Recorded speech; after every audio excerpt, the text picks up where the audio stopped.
Then we're on. We on? We are on. Rob Ciccolini. We on the internet? Hey, everyone. Are we live now? We're live. Oh, yeah. Nice. Hey. Go fight, Welcome, win. everyone. Welcome to our Halloween gaming. I guess we'll introduce ourselves down the line.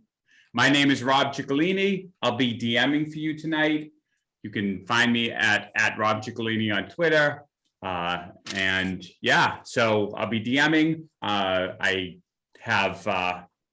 run a video game studio, Standing Stone Games, and we're starting up a tabletop studio. We're working on a new superhero game called Bulletproof. And I also run live action role-playing events. I have a game called Magical. So yeah. Who's next? You call it out. Who is next? Do you want I'm trying to tweet. I'm tweeting right now. That's how old I am. I'm tweeting late. Do you want to go LaTia, next? you go. LaTia, you go. Okay, hi. What's up, everybody? My name is LaTia Jacquise. You can find me on the internet at LaTia Jacquise. I'm also the community relations coordinator for Monty Cook Games. We do role-playing games, and we got a Kickstarter going on now and the subclass I'm playing is a part of that Kickstarter. So I hope I get to do something with it. Yay! Yay! What's the subclass called? This is a rogue subclass called the Shadow Stitched. So Wow. creatures who traverse the planes may often come back with friends. So we'll get to see what kind of shadow I've got, as we play. Amazing. Who's next? I'll go next. Hi, everyone. I'm Noura Ibrahim. You can find me everywhere on the internet as at Nourological.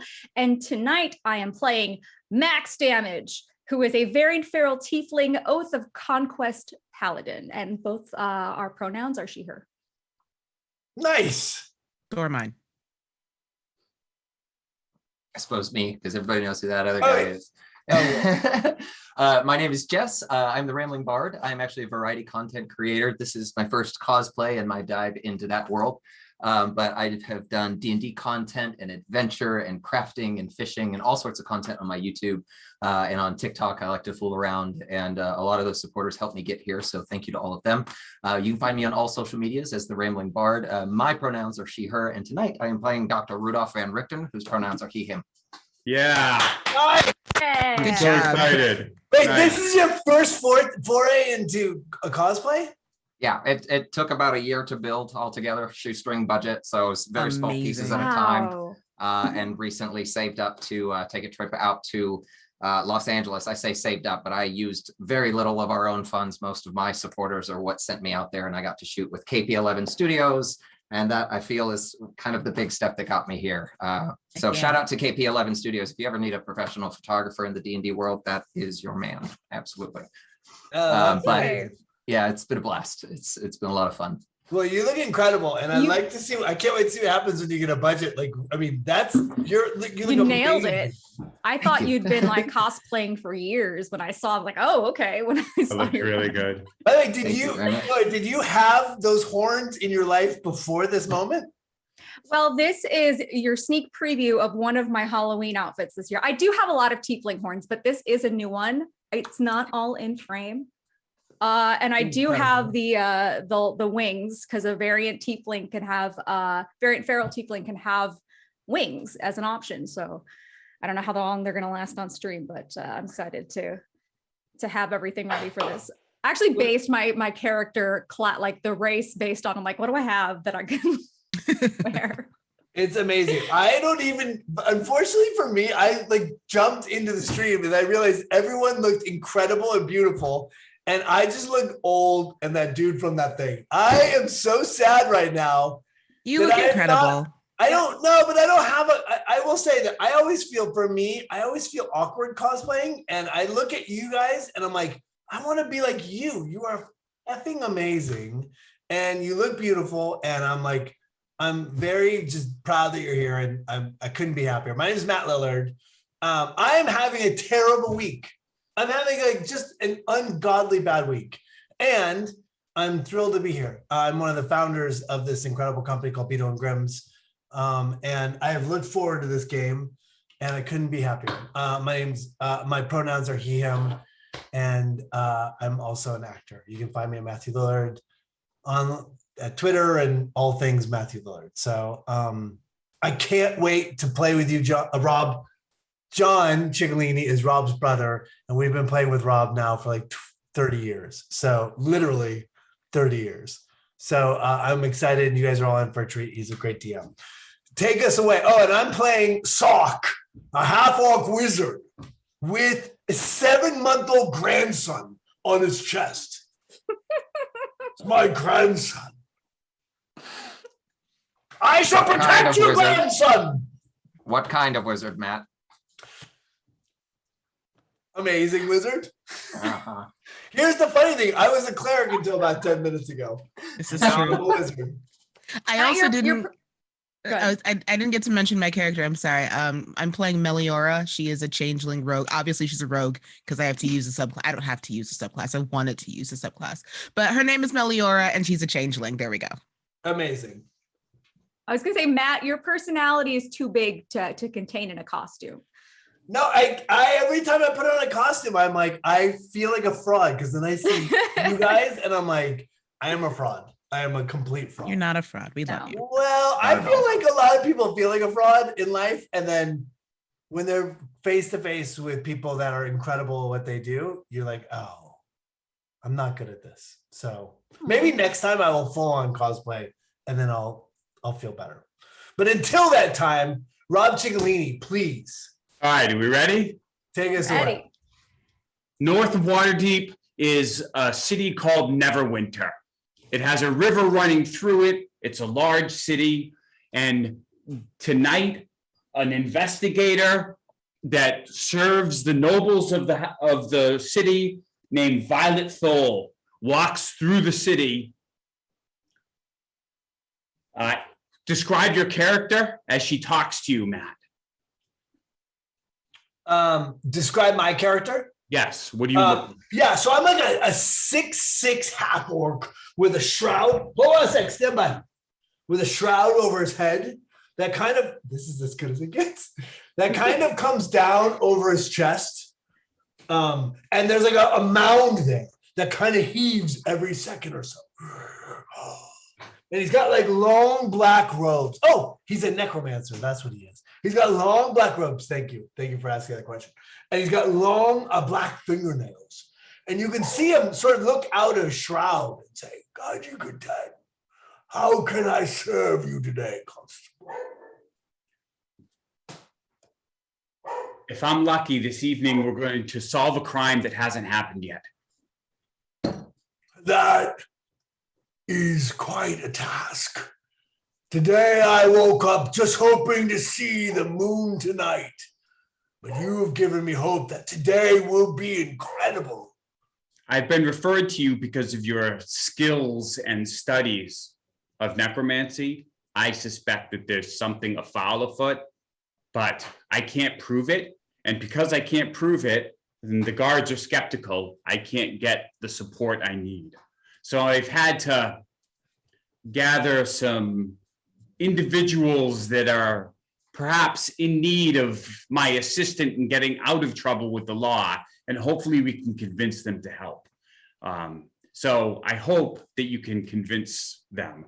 Violet Thole has a long white coat with fur around the collar. She carries a rapier at her side. She has leather armor underneath it and tall white boots. She has dark hair and violet eyes, and she leads you in to a side room next to the guardhouse. And there are two individuals waiting. Can you describe your character, Meliora? So at present, Meliora is wearing a dark hooded cloak.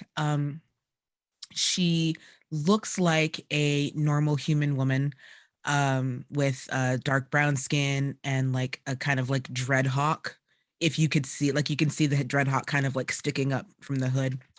And the interesting thing to note about her is that while she is leaning against the wall of this room, her shadow, which is being cast somewhere else in this room, does not look like that of her. It looks like this kind of same size as her, but this kind of hulking, behemoth, winged, unexplainable thing.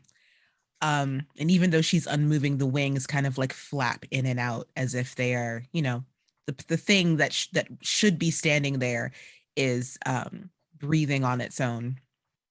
And she's just dressed in like dark clothing, and she's just leaning against the wall, like. The investigator looks at you, eyes you warily, wishing that she had brought more light than the single candle that highlights the shadow as the light fails outside. And then she casts her gaze to the person sitting next to you. Do you want to describe max damage? Max damage is a very tall, muscular woman. She is a tiefling that has bat wings. She has silvery blue hair. She's got, you know, her tiefling horns, and she's wearing just full-on chainmail battle armor, sword in hand. Does not hide the fact that she's what she is, and she's kind of like laying low, but does not wish to conceal who she is. Max damage. So I'll go over and introduce myself to both of them. Okay. My name is Sock. This is my grandson. What's my grandson's name? Shoe. What'd you say? Shoe. Shoe. Sock and Shoe. Oh, Shoe. I get it now. Boot. This is Boot. Bootus. Bootus is his name. My grandson. And you'll pull back the shroud, and you'll see the most beautiful half-orc you've ever seen in your life. My son. And then as he says that, you can see, like, in his eyes, absolute terror and fear. And it's almost as if he hasn't slept in a year. He says, my son. This is my son's boy. And he holds back tears. And you can see the pain and suffering in his eyes. And he goes over to you, Max Damage, and he says, he like checks your sword. What kind of weapon are you carrying? It's a long sword. Amazing. It is a long sword. She also has some javelins on hand, but those are kind of like tucked away as we are indoors. He says, I hope you are as impressive in battle as you are standing against the wall. I am the most impressive in battle. So says you. I am Max Damage, conqueror of many lands. I will lead any army into victory for the right amount of coin. What can I do an investigation check? Can I see what, like, does she have the charisma to be a leader, Rob? Make a roll. No, that's insight. Make an insight roll. Oh, hold on a sec. I'm buying armor. 18. Oh, you think so? Oh, nice. Okay, she carries herself well. You don't even know why she's deigned to be here, to be honest. Oh, she's super imposing. The investigator tries to calm you all down before someone says something to set someone off. I appreciate you being here. You know that I have asked you here and you're not here against your will, she says, eyeing the longsword and hoping that Max Damage isn't insulted. She says, however, there are warrants out for some of your arrests, and I can clear that up, but I need help. 6 years ago, some children disappeared at night, and we never found out why. I think it's going to happen again tonight.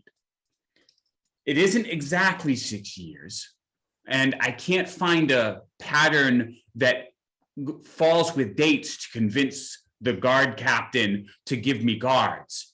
But I suspect that every time the children have disappeared, there's been a shooting star in the sky, a star that wanders against the others.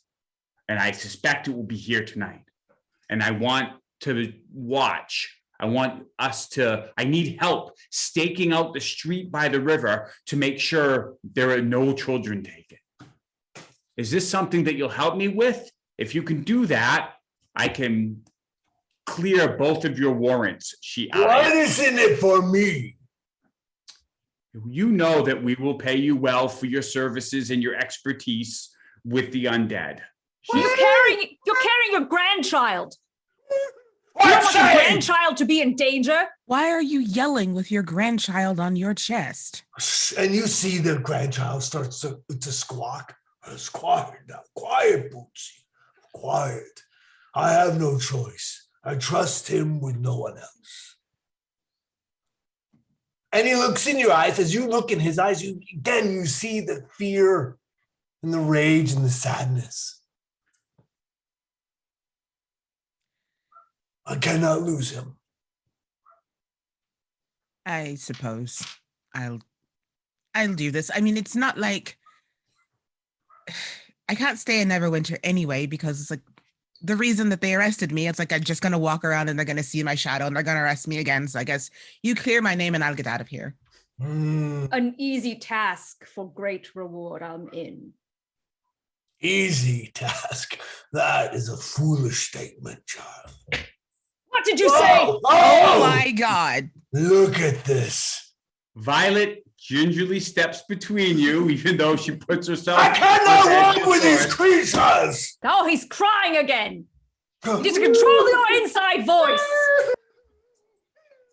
All right. Violet tries to calm you down. She says, "It will be fine. I need your help. You know that if your grandchild disappeared, like these children have disappeared, you'd be devastated." That is why I am here. Good, good, she says. Okay, all of you. I'm glad that you've helped. You'll all be rewarded. Your names will be cleared. Hopefully, you won't even have to do anything because I'll be wrong and nothing will happen tonight. And that's the last thing you remember her saying as you're standing kind of on a cold, dark night.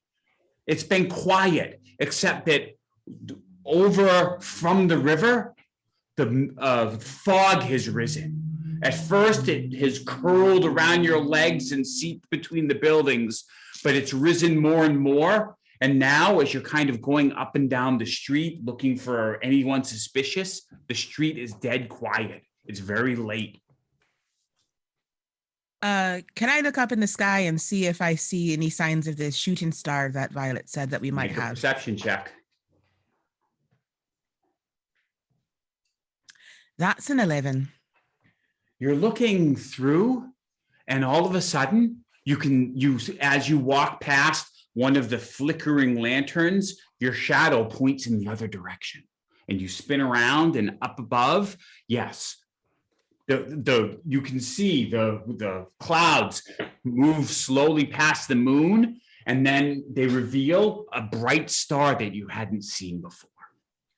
I point up in the sky and I go, Max, do you prefer max or just max damage? Do you want to say the whole thing? Max is fine. Max and Sokka, Violet mentioned something about a shooting star, and it is coming up. It's passing overhead. First of all, do I notice the shadow point? Do any of us notice the shadow pointing in different direction? What sorcery is this? It's my shadow. It's my companion. It has a mind of its own. It draws away as she talks. It draws away from the lantern that's been lit with a candle and grows kind of claws and looks at you threateningly, but from behind on the ground where it's drawn out. I look back at it and just kind of hiss, but I will I'll fly in the air just straight up just to see if I get any better vantage. As you're about to take off, you kind of unfurl your wings. The mist swirls around as you do that, but out of the corner of your ear, you hear someone walking towards you, and it's the first person you've seen on the dark night since midnight. Show yourself! A clicking of heels on cobblestones. It's walking slowly down the thoroughfare. But not, is it walking towards us or walking? You think so, but it's still out of the range of this lamp. except you see a dark, shadowy figure because there's a lamp down the street. Show yourself. Show yourself. You can see Van Richten. As you move through the mists, looking towards and trying to find out where these hooded figures have gone, fighting your way, you believe that you're actually have left Ravenloft. And so you light a lantern as people call out to you and lift it. And now you can see figures in the dim light of a lantern, 4 of them. What is this realm? Where am I? This is Neverwinter. Speak! Who are you? I am Dr. Rudolph Van Richten, monster hunter and cleric of Lathander. And you? He's got his hand on something on his hip. I start to spread. I start to move away, spread out. We know not if he has a wand. I am Max Damage, conqueror of many armies. I am not afraid of you. She is not afraid of you. And I'm Meliora. I'm just trying to clear my name. Her shadow is impressive. What This is- brings you here, outsider? This is Sock. I am. I have made my way out, most likely temporarily, the most horrible place. My own home, where I was trapped cyclically for a very long time. I've made my way through the mists, tracking the undead that put me there, and I faced several of them along the way. My power is weakened, but I need your help. Speak. What is it we can do? Mr. Ciccolini. As you watch, somewhere behind them, in the lantern down the street in the other direction, you see hooded figures coming out of, now that they're distracted and looking at you, beyond them, there are hooded figures that steal their way out of an alley and are starting to move towards the river. Strange, because it doesn't look like there's anywhere to go. As they point them out to the party. They're cloaked or robed, and as one looks up, it has a strange mask, almost like a black and silver decorated mask of some kind. Do I recognize the Rob? Towards the river. Make a perception check to see if you hear them.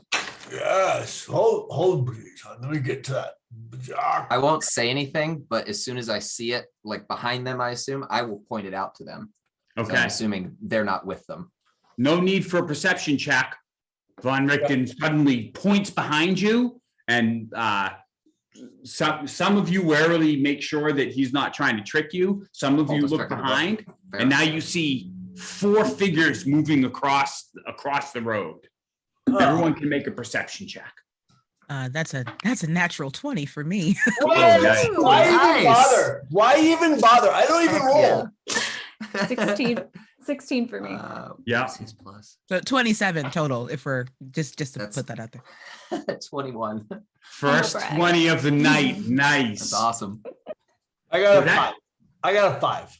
You're okay. So you spin around and you can see dark shadows. At that point, like your grandson like pulls at you and you're distracted. Rob, I was flipping him to the back, so he's on my back at all times. So I will never let anyone behind me. Just so you know, Okay. that's my only concern. So he's on my back. Rick, this. is that a baby?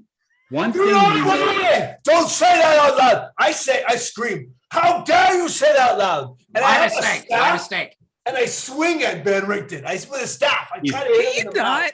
he's still 30 feet away. I extend it long.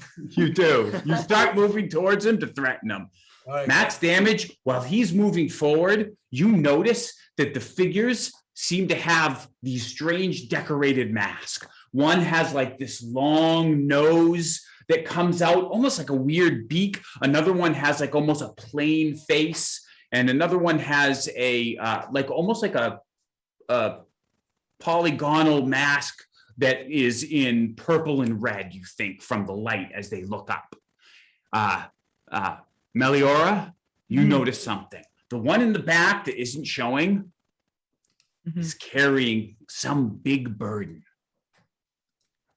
A baby! Something wrapped up, like large, like Is bigger it- than a sack of potatoes. A And the other five-year-old baby! one seemed to be trying to block that one so you can't see what they're doing. But you notice as it comes through the light that something seems to be like over their shoulder. Okay. Have they noticed us yet? Yes, because when there's yelling and Of course. and so they've like moved, they've spun around and you can see the masks now. Sure. I would like to distance myself from the loudness. I'd like to move and hide. You do. You spin off into the mists and roll with advantage. As you spin off into the mists, you find it very easy. Okay. So this is a stealth check. Yes.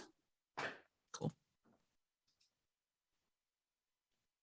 Oh, good, because the other one was a 3. So that's a 17 for a total of 24. Nice. You spin away from the party and them so that they lose. You think that they've lost track of you. Your shadow ekes out and like looks around and does not. The shadow feels uncomfortable. A sensation that you've never felt before. Neat. You've Like stepped that. into the deep mists now. Okay. I'd like to continue to move towards these figures, just like slowly so that they don't notice me. You start to do that. Everybody can roll initiative. All right. Hey, Rob, no, I'll wait till that. I'm still in the air, right? I would like to be- Yes, you start spinning the wings. Excuse me. You start like majestically flapping your wings, and you rise up. Your feet kind of pick up from the cobblestones, and as you do, the mists seem to curl around your neck and face, making it harder and harder to see as you go up. It hasn't stopped you, but the figures grow dimmer and dimmer as you fly deeper into the mists, which you find odd because you would have expected that by going up, that you would have gotten out of the mists. But you're finding just the opposite. It's almost like the mists are thicker above you. And almost like my wings are like just trying to, like, as I'm flapping them to fly, I'm also flapping it to like kind of like waft mist. away. Absolutely. As you do that, As you're I'm causing the mists to approaching whip around. these people. Strangely enough, the mists almost like seem to cling to you. I don't like that. Don't like that. All right. 20, 15. I rolled a dirty 20. I also Nice. rolled a dirty 20. Ooh, Okay. dice are hot. Okay, the 20s. What are you going to do?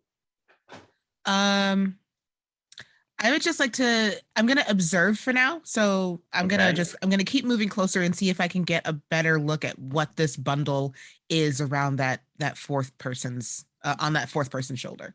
You creep forward, holding your action, and you can see two things that the rest of the party doesn't see. One is there's this unlit skiff slowly coming up the river. And two, the figure has something over its shoulder, and sticking out of one side is like a shoe or a boot. And second, one thing that you didn't see is that it also has a chain, and it seems to be dragging a similar shaped figure behind it. Okay, cool. It's separated from the other members, and it seems to be looking up and looking towards that boat. Okay. Noticing that, I have one more question before I kind of like decide what I'm going to do with my action. Do they appear human sized, like adult sized, or child sized? What they're carrying? Yes, what they're carrying. They're not adult sized. They're not adult sized. Okay, cool. They're definitely not adult sized. This is someone who easily could throw one of these over their shoulder. Neat. I'm gonna stab them.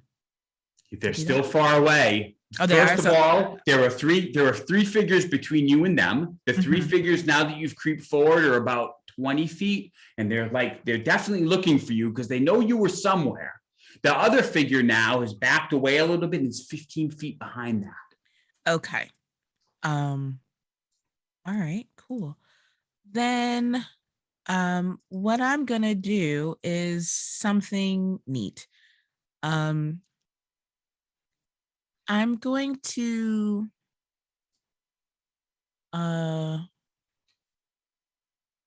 no, you know what? I'm just gonna I'm gonna move up and stab one of the ones that is closer. So the one You do. Yeah, I would love You to do that. slip through the mists.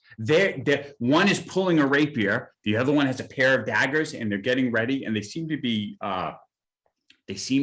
trying to prevent the other people from approaching. And suddenly, you come out of the mists. Your shadow slips behind, and make your attack.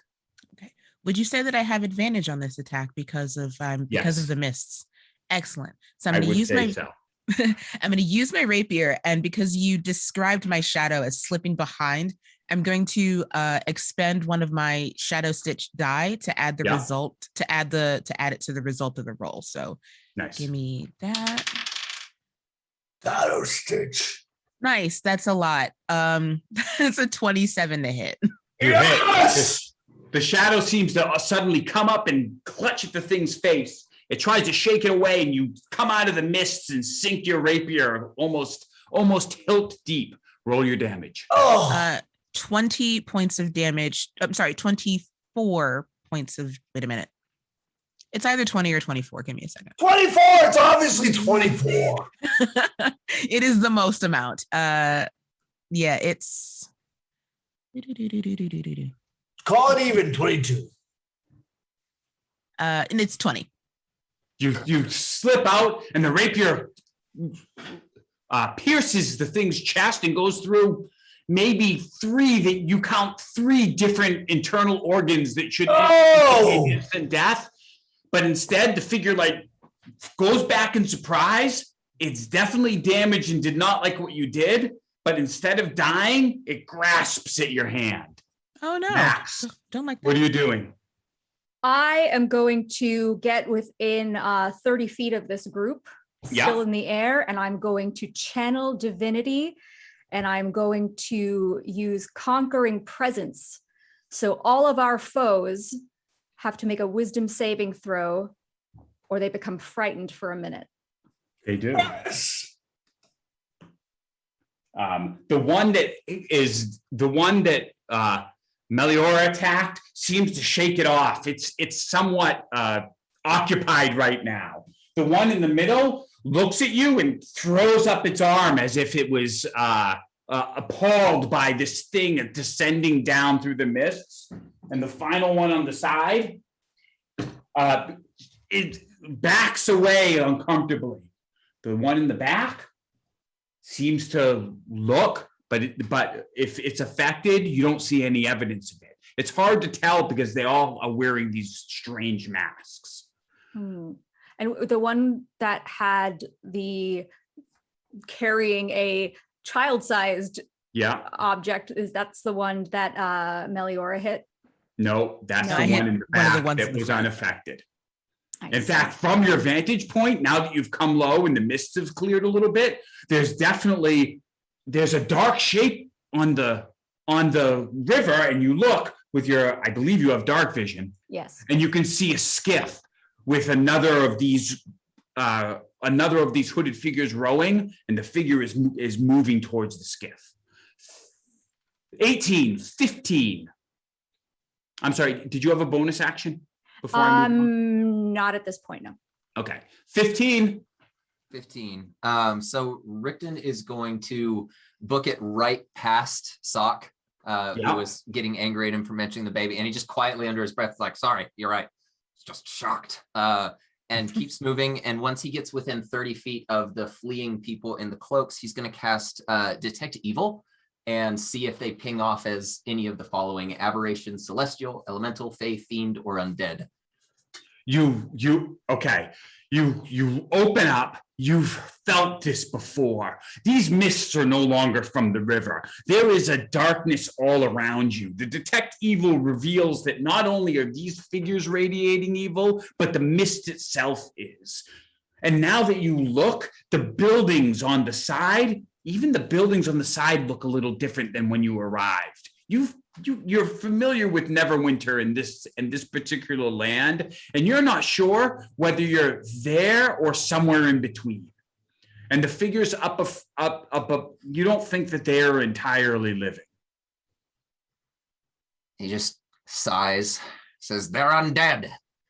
And it was a nice vacation while it lasted. I suppose it's time to go home." And then he draws his sword cane. It's ever your fate that wherever you walk, there's foulness afoot. Okay, 12.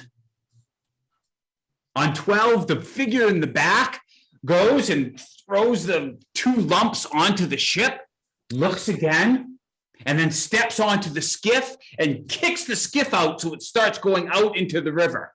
And the figure starts trying to get away, leaving the companions. 10, 9, 8. 7. On 8, they go first. As you're getting ready, you seem distracted with your grandson, and the figures go.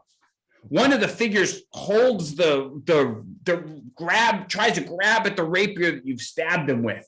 The figure looks weak, but it's still somehow as if some unholy strength is keeping it going. And instead of drawing its rapier because you're kind of too close, it drops the rapier and claws grow through the glove, and it clumsily spins at you, but the shadow dodges to the side first. You follow it, and it just can't quite reach you because it's still stuck on your rapier.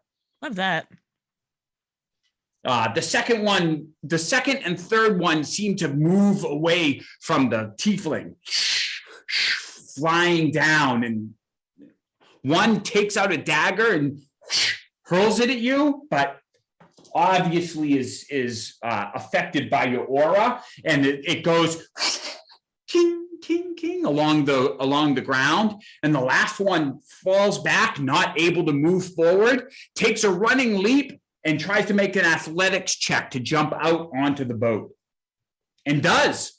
Makes an excellent roll. Even though the cobblestones are wet, it leaps forward, going impossibly over the river, like 15 feet, and then goes, and the boat goes as it lands on the side and grasps one of the sides, almost beast-like. Sock, you're up. Sock! How far am I away from that skiff? As you spin around, the skiff is now moving away from you down the river, about 55 feet away. All right, I take my move action and cast Misty Step onto that skiff. Nobody's getting away without babies! You can see Sock run forward, and then he goes and steps into the mist. Van Richten. As he does that, the mists eagerly accept him and scoop up as he steps right into the mists and disappears towards the skiff. No! Yeah.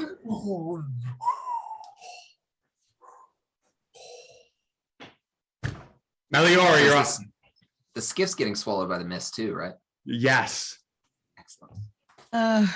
Well, I mean, hot, but we've got to rescue the children, I suppose. I'm going to use my a bonus action to disengage from this terrible thing that just tried to claw me. You do? And then I'd like to use my movement and my action to jump onto the skiff also. Make an athletics or an acrobatics check if that's better. I would like to make an acrobatics check. You do run, and instead of doing a hard, like, athletic leap, you do a kind of a parkour jump off of one of the lamps and go whoosh, doing a flip in the air and try to land on the skiff. Yes, I rolled a 22. So in the Nice. moonlight, I like to think like you see Meliora do these fantastic parkour moves, but like her shadow just seems to fly.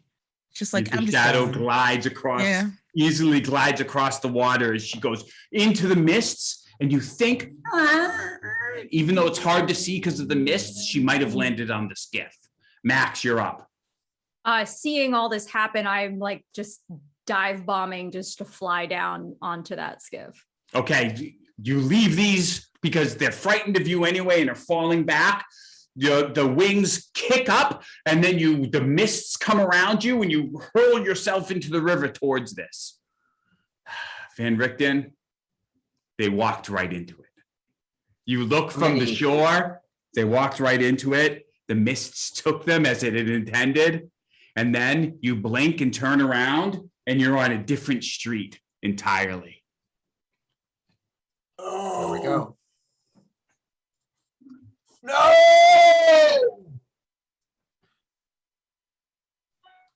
There's a city at night. Sock, you're on one knee on the cobblestones as if the river didn't exist. Instead of being on the river, you've stepped onto what appears to be a large cart that's unmoving. Meliora goes whoosh, and the lights down onto it, and then you can see from the sky, Max comes down, lands on it too, and you look around, somewhat confused. The river is gone, the cart is here, and you can see a city street, but the cobbles seem different. They're flatter and more carved, and you can see colored patterns painted in them. The lamps look different. Instead of having lamp lighters, these look like they might be like they glow with magical light. And then with a sigh, Van Richten comes out of the mists and looks around, trying to figure out where you've landed. You! I go to cast. You are the reason we are here! Sock. What? Calm May down. not be entirely wrong, but you were pursuing the child thieves, were you not? Yes! They came Yes. through the mists What is as this? well. This is the cursed place I told you about. Give me a moment to get my bearings, and he'll We see are if he can figure stuck. out what city he's in. Oh, we stuck here! You look up and down. Van Richten seems to be familiar with this, Sock, and is like looking up and down to see if he can get any idea. Can I do a perception check? Is he like, are we about to be attacked, or is he calm? Is he like just perusing? Like, what's your vibe, Van Richten? He had an urgency when the people were fleeing with children. He could tell like that's a foot. That's not okay. So he had that urgency, and that's the only urgency he has left, is looking for where they went. But when the demands of where are we come up, he stops and starts taking stock of the city around him. But he seems pretty calm. He walked out of the mists like he's done this before. And he just kind of shakes his shoulders as he clears them the whole way. And he starts just trying to figure out what city he's in. And he starts mumbling different places under his breath. Ilaluk, Matiro Bay. I think, Sock, he may be the only person who can really help us if he knows where we are. That's I know, true. but I can't help but to think that he is the reason we are here. Well, as we're getting our bearings, can I use divine sense to just detect if there's any evil nearby, or You can. undead within, or fiends within 60 feet of us? You close your eyes for a moment and concentrate. There's a presence all around you that makes even you feel ill. This whole place is wrong. As you talk, you hear laughter. And at first, it seems refreshing, but the laughter seems forced, false, like someone nervous is laughing, and there's two figures moving. But instead of being hooded, you can see that they're dressed in bright clothes with many flourishes and stripes and puffed shoulders. And they're walking, and they're wearing the same kind of masks that the other figures were, except these figures are wearing a half mask, so you can see their chins and faces. And I'll put my hand up if this happens, just to alert everyone else. We're not alone. They are not registering to your divine sense, but something at the edge of the sense is you're close. The things that you're following are not far away. They've left somewhere around here into the city. Those creatures that we followed in here, there must be somewhere nearby. We need to find them. You, Van Richten. Where are they? My course is the same as yours. Let's track them down. Track them. Indeed. and free the children. Rob, I cast mage armor. Okay. And it comes across as like a gray shimmering black that covers my thing. And every now and then, if you look at it, you'll see like a skull try to pop out or a face try to escape. Oh, that's cool. That is awesome. Van Richten, make an investigation roll. Okay. Let's see. That's intelligence, right? Yeah. Okay. So it'll be a 15. The lights, the colors, the decorated buildings. This place looks familiar to you. You can't quite pick out the name with a 15, but you think that you may want to be careful because you could get in trouble by being caught here without masks. Something in the back of your mind says that once people are masked here, everyone needs to be masked. He undoes his ruff. I can't actually do it because it's a pin on. I'm lazy. But he undoes his ruff and immediately. And you look amazing. And you look amazing. You do look and amazing. You don't want to like ruin the look. It looks amazing. So he'll cover the lower half of his face and turn around to the party and say, "You need to put on some form of mask, quickly." I've got to put this thing back on. Can't remember the name of this city. My memory is spotty from going through the mists. Cyclical life will do that to you. There are so many places that you've been. Give me a moment. Good luck, everybody. I guarantee you Nora's coming back with something amazing. Right? I feel like a Jawa from Star Wars. Right? Probably too small. I regret how tight this thing is. All right, I do this. Nice. Oh my God, Noura. Too small. That's insanity. Do you have to hold it the whole time? I do, so I just wanted to show it for a second. I Hold on. realized the second part wasn't connected. Max, for some reason, Van Richten seems to have like a decorative mask that's perfect for this.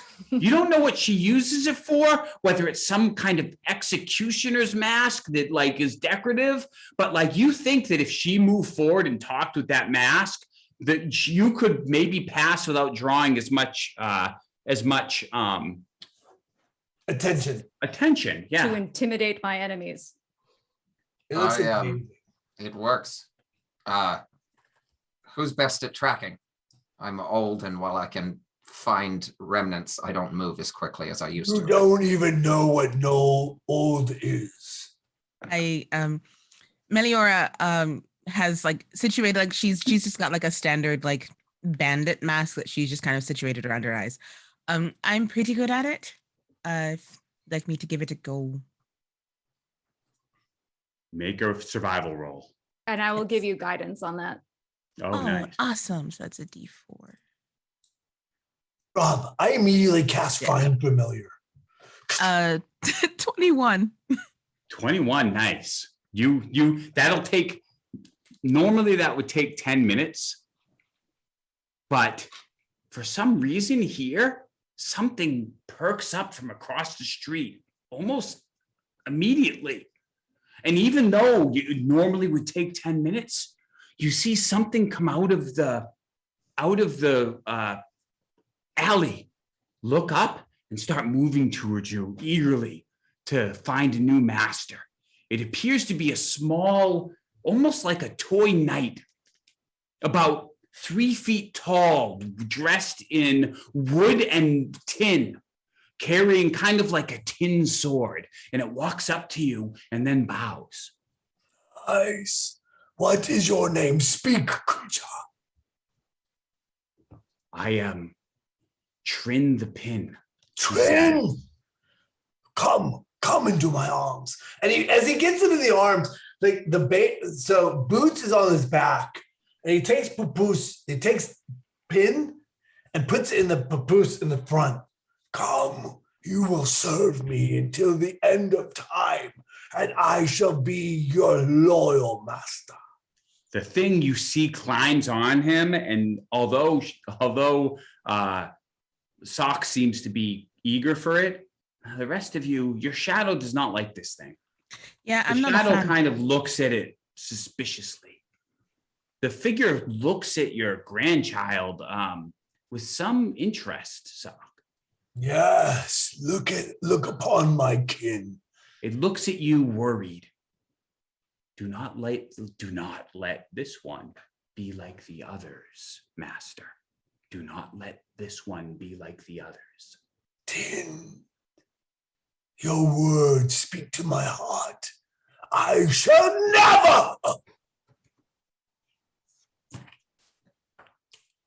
Meanwhile, Trying to be stealthy. Meliora, you creep across the road, and your shadow peeks around one corner and then peeks around the other as you move you back into an alley as two more revelers come by wearing similar masks. They're walking somewhat dourly for people so jovially dressed, but they go past and don't notice you. And you look back and you hear something laugh, almost like a giggle. And your shadow spins around and looks, and somewhere down the alley, you almost heard a high-pitched, tittering laugh. Okay. I'm going to file that information away for later, but I'm not going to leave the people who are now my party, I suppose. So I'm going to head back and address everyone and say, so good news and bad news. The good news is that as long as we're wearing these masks, people are not going to notice us. At least, they think that we're like them, which is great. The bad news is that down that alleyway, I heard laughing. And it didn't sound like good laughing, for all that, laughter can be good and bad. And I'm not going alone. Allow me, Tins. Go look, creature. See. I mean, I think we should all go together. Agreed. Yes, do let's. But before we go, and Max Damage pulls out for a little small, how when babies have those little caps that are kind of furry and they look like little bear ears. She puts it on the grandchild. Okay. With it has a little mask, but it's like a little plushy, cute. As you undo it from the papoose, you see that Boots has a scar across his face, almost as if somebody had tried to end his life. What has happened And to this as child? he's quietly sleeping, and as you put that beautiful, cute little adorable hood on his face, on his head, his eyes open just a little, and you see that he's blind in both eyes. Oh, Poor child. He sort of nuzzles in and goes back to sleep, almost as if he's been comforted by the adorable hat you've put on his head. So swaddled. Yeah, and like a small little baby taco. Mm. And Socks turns around and says, "Thank you for providing for my grandson." Whatever keeps us safe. Van Richten, you've been going up and down, you've been looking around, and now that you've had time to look around, you think that you're in a place called Dementlu, and that if people are masked, there's a grand masquerade someplace that you probably don't want to attend. All right. So we can pass freely in the streets, but we do not want to follow any of these revelers. We are in a city called Dementlu, and this masquerade is, well, perhaps your quarry was all wearing masks. It's not a masquerade we want to be at, but I think that might be the masquerade we're headed to. Do you think that they were taking these children to the masquerade? What do I remember about the masquerade? The masquerade is not a place where kids are brought. It would be very strange if they were bringing kids to this masquerade. You think that maybe that someone is using this as a face to do something else sinister rather than going to the masquerade itself. As you look back, even though the realm is called that, you think the name of the city is Porta Lupine. Porta Lupine. It has been possibly decades since I have been to the city. Can I make a some sort of check to determine where, if not, since not the masquerade, where are common hideouts, places known for being, so to speak, wretched hives of scum and villainy? Oh, in this place? Yes. Amazing. You can, but one of the things that interests you is you don't remember ever seeing children here. So if Meliora actually heard a children's laugh, that seems unusual to you. Something your monster hunter instinct is like that. That should not Doesn't feel right. There should be no child out after midnight that's laughing in the alleys here. There's something wrong here. He'll wait to explore those thoughts about places else to look, and we'll focus on this laughing child in the alley then for now. But this Okay. is the same laughing that I had heard. Yes. No, the laughing that you had heard, the uncomfortable laughing was definitely adult from the masked people. This is different. Okay. All right, what is the group going to do? Shall we explore the laughing? Yes, indeed. Yes. Let's. So I'm just gonna say, I'll send Tin down that same alley. You point out, Maloria, the area, and I'll send Tins. Go look, report back. All right, I pointed out. Ting, ting, ting, ting, ting, ting, ting, ting, ting. I'll say to everyone here, in this moment, you must know that I shall lay down my life for you, if you will lay down your life for my grandson. Promise me. And he reaches out all your arms. Promise me. It is the only way I can go into battle. And this is very much Max Damage's jam, having led so many armies. Like, she's so in for this. Yes. And she'll grab.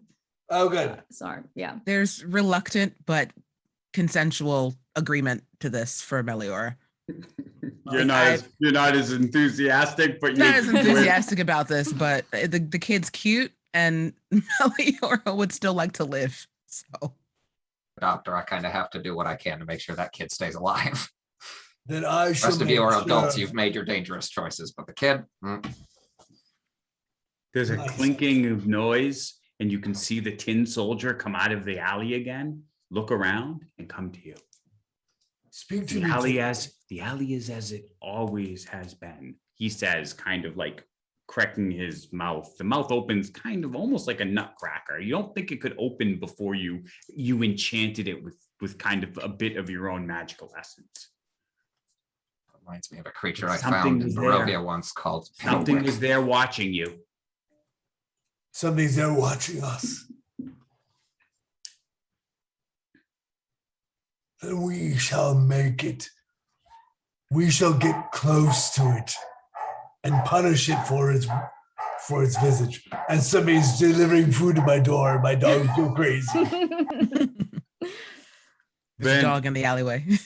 I Von shall Richten, yeah. Von Richten holds you back for a second as you now see heavily armed, masked two women and a man move through, and you avoid them and start heading and kind of peering down the alley. And as you move down the alley, the mists grow thicker and darker. And at the end of the alley, you hear a laughter again, and you see a figure kind of shimmering at the end. It seems to be a small figure. The colors, if it had any, are all washed out, all white and gray, looking at you. And now as you kind of blink a couple times, you can see that you think you can see through it. It seems to be spectral, and it's very small. Van Richten, do you have any idea what this might be? A ghost of some sort. Whether or not it's malevolent, we'll have to find out. Excuse me. I'll try to Figure address looks it. up, kind of frightened at first, but then it looks and it says, Tin. And it kind of comes forward more eagerly now that like Tin is sitting on Sock's shoulder. You know Tin. We just met. Why have you come? Why are you here? We are following kidnappers. Have you seen masked individuals running with big bags, perhaps dragging a child? Yes, the agents of the Baroness. Baroness, she must pay for her actions. This is a ghost, Rob? Name. Rob, this is a ghost? Definitely. You're a necromancer, and if you've ever seen a little child Victorian ghost, this is one. So we all see. It radiates kind of a cold aura. The mists seem to cling to it. There's darkness around its eyes, and when it speaks of the Baroness, it looks haunted. And it says, "Don't let the Baroness take them like it took us." Oh, Rob, child. Van Richten. We must find this Baroness. Child, sweet this child. Baroness? Yes, take us to this Baroness. Yes, Baroness. quickly. We want to serve the Baroness, do we not, good friends? If I take you to the Baroness, she'll be angry and we'll all feel pain again, all of us.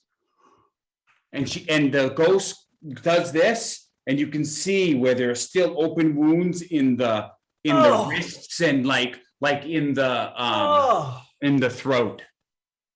This is disgusting, Rob. Where is this Baroness?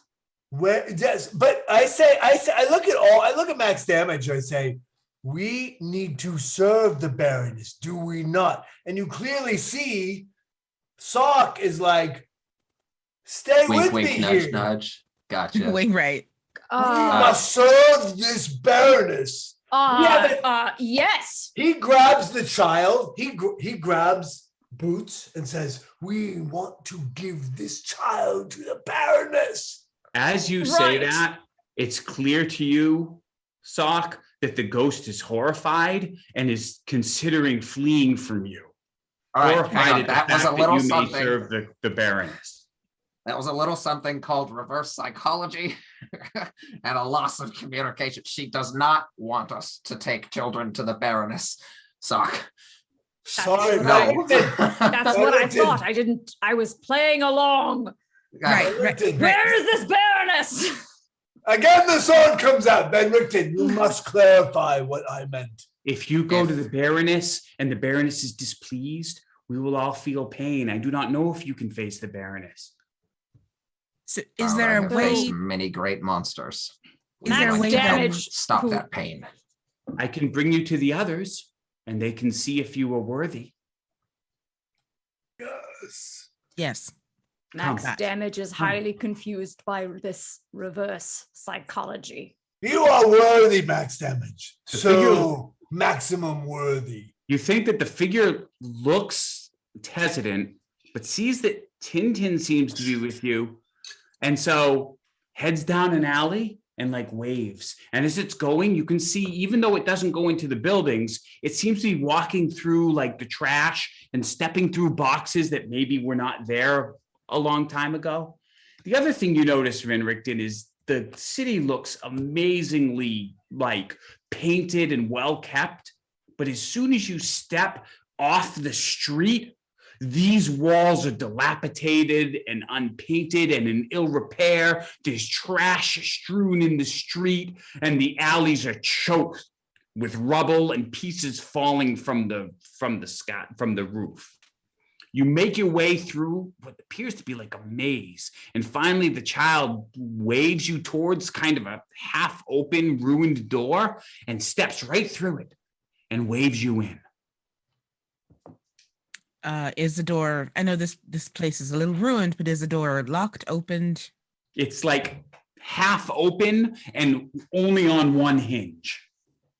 I'd like to like gingerly move it aside so that we can. You do. You with your sleight of hand, don't just rip it off, but move it aside so it doesn't make a lot of noise. And you go into the dark, kind of dim hall. And inside you can see that maybe this was once some kind of maybe a school or some such.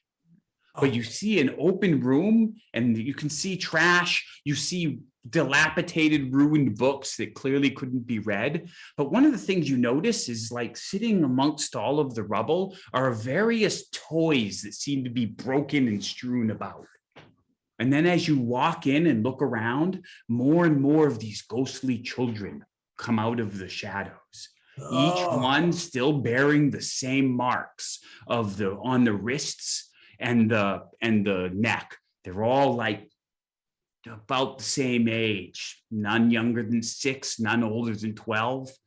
And they all have various states of, like stately dress and such, but all of them like seem to be bearing the scars. They all look at you mournfully, the same dark, haunted eyes. Rob, Yes. I go down on one knee and I say out loud, come, friends, sit with me. And I'll say, Somebody let cats in here. I apologize. kitty cat. I'll say, children, we are here to free you, to let you find the next life. Let us know where to go to vanquish your end. Let us know who to bring to their knees, and we shall do it. One of the younger women who looks a little bit older, maybe the closest to 12, steps forward a little more bold, notices that you have Tintin, looks almost with recognition at Vanya. I grab Boots and hold Boots as he's awake now. Look, well, don't look, child, but listen to these creatures. So that Boots is awake with no eyes. And I play with his hands so that they can see that I have with me not only a familiar they know, but a little boy. We can bring you to the baroness. We can bring you to her manor, but we will not approach her knights or her. So you must make sure that you are either unseen or you defeat them. But first, if she is upset and she draws upon her power and she goes the night, it will be painful for all of my adopted brothers and sisters. So we will ensure that either you're strong enough or witty enough to defeat her before we bring her there. Are you willing to be tested? We are prepared. Van Richten, are we not? Would say so, yes. Max, Max. Are you with me?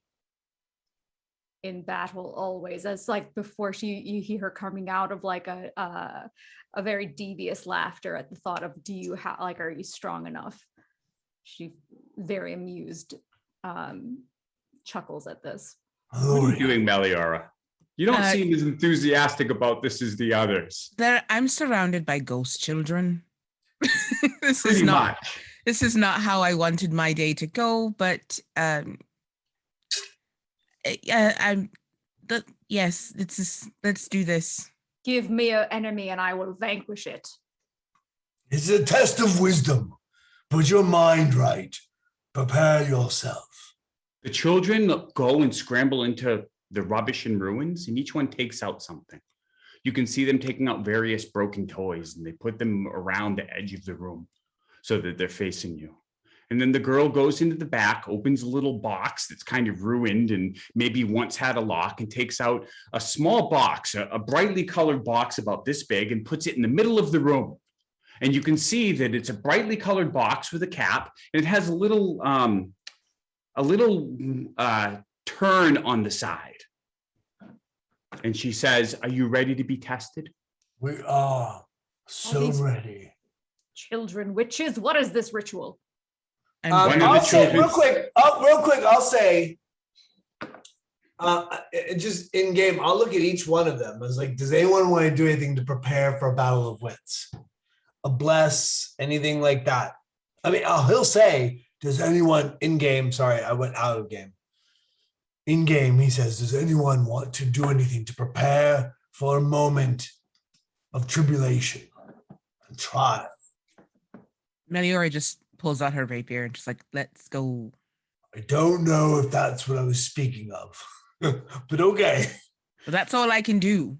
I will say that if this is a battle of wits, the most I can do is give you guidance. Yes, be prepared to cast. You, Van Richten, what say you? He's kind of watching the children. Can he get an insight check to see if they're telling us the truth and this isn't a malevolent trap that we just put ourselves in? Oh, Okay. Make a roll with advantage because you're Van Richten. We've all been weakened by ghost children.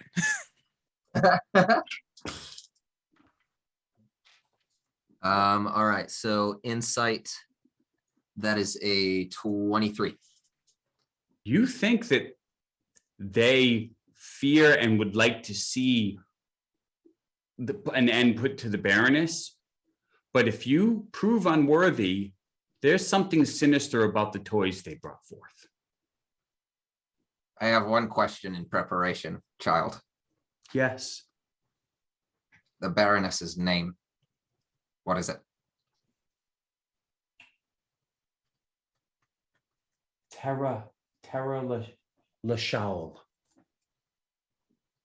He has like this visible relief, and then he's just like, all right, I'm ready. He draws a sword cane. She looks around. The other children like are there, and the oldest of the girls. When she says Lashal, she holds a locket which appears to have like a house symbol on it.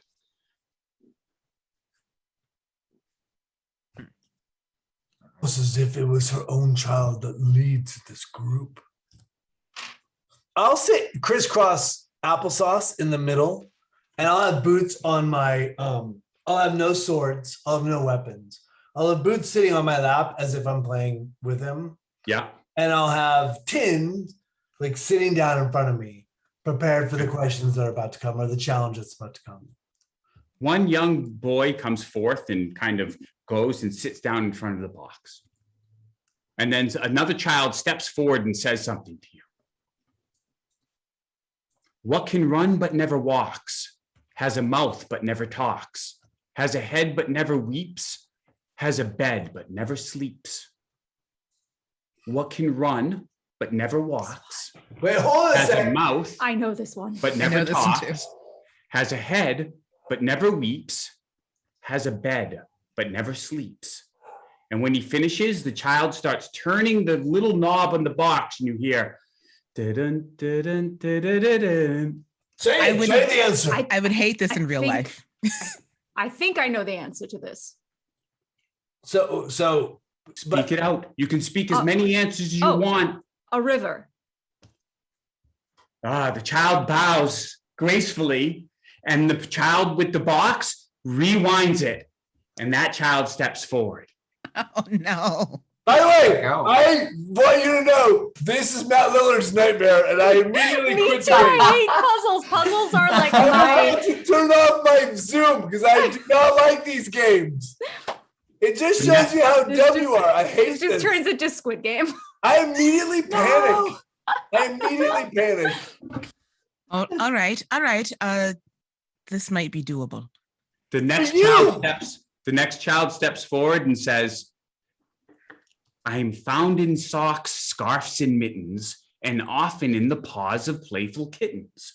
What am I? I'm Yarn. found in socks and scarfs Yarn. and mittens. They bow. He bows gracefully and then steps back. The person doesn't even turn the crank on the box. They all look at each other a little hopefully. Then the next one steps forward. No quill or ink, you can still draw. No sword or axe blade, you can still cut. 13 times 4, no more. What am I? No quill or ink, you can still draw. No sword or axe blade, you can still cut. 13 times 4, no more. What am Cards. I? The figure bows. Good job. And Wait, what'd you all say? the kids What'd you look at say? each other expectantly. Cards. Because 13 times 4 is 52. There's 52 cards in a deck of Yes. cards. Ironically, intelligence is my dump stat. I love all of you because I Max damage just- plays a lot of cards. Likewise, I'm I glad. only Figure got steps it when back. I only got it once I multiplied.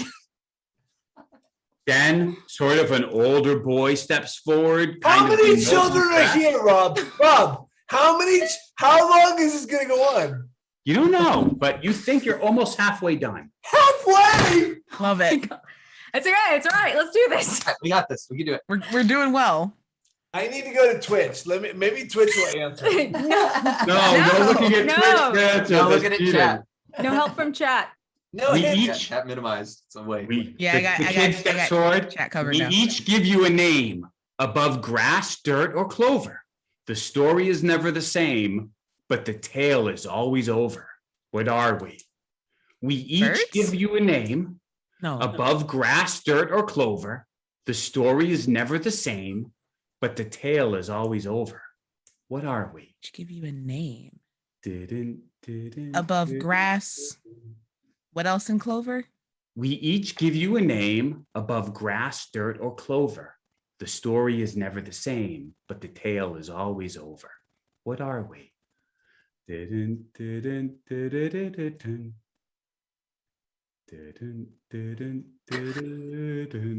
But it's so much worse.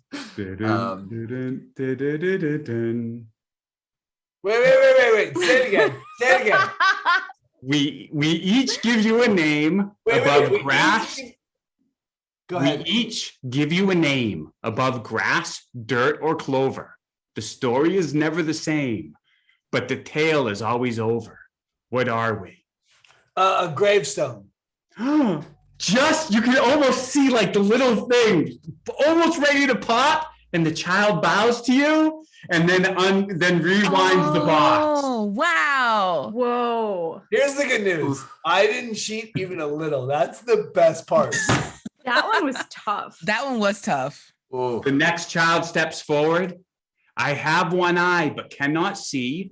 When there's a tear, you'll look to me. Needle. a needle. Needle. Oh, you call it out, and the children step back and bow. I And just then got some another idea. kind of heavier Oh, set hey, kid Rob, comes Rob, forward. Rob. This is the I'll say, D&D Rob, version I'll of Are say- You Smarter Than a Fifth Grader? Yeah, this is the one. Rob, I'll say, because I have intimidation.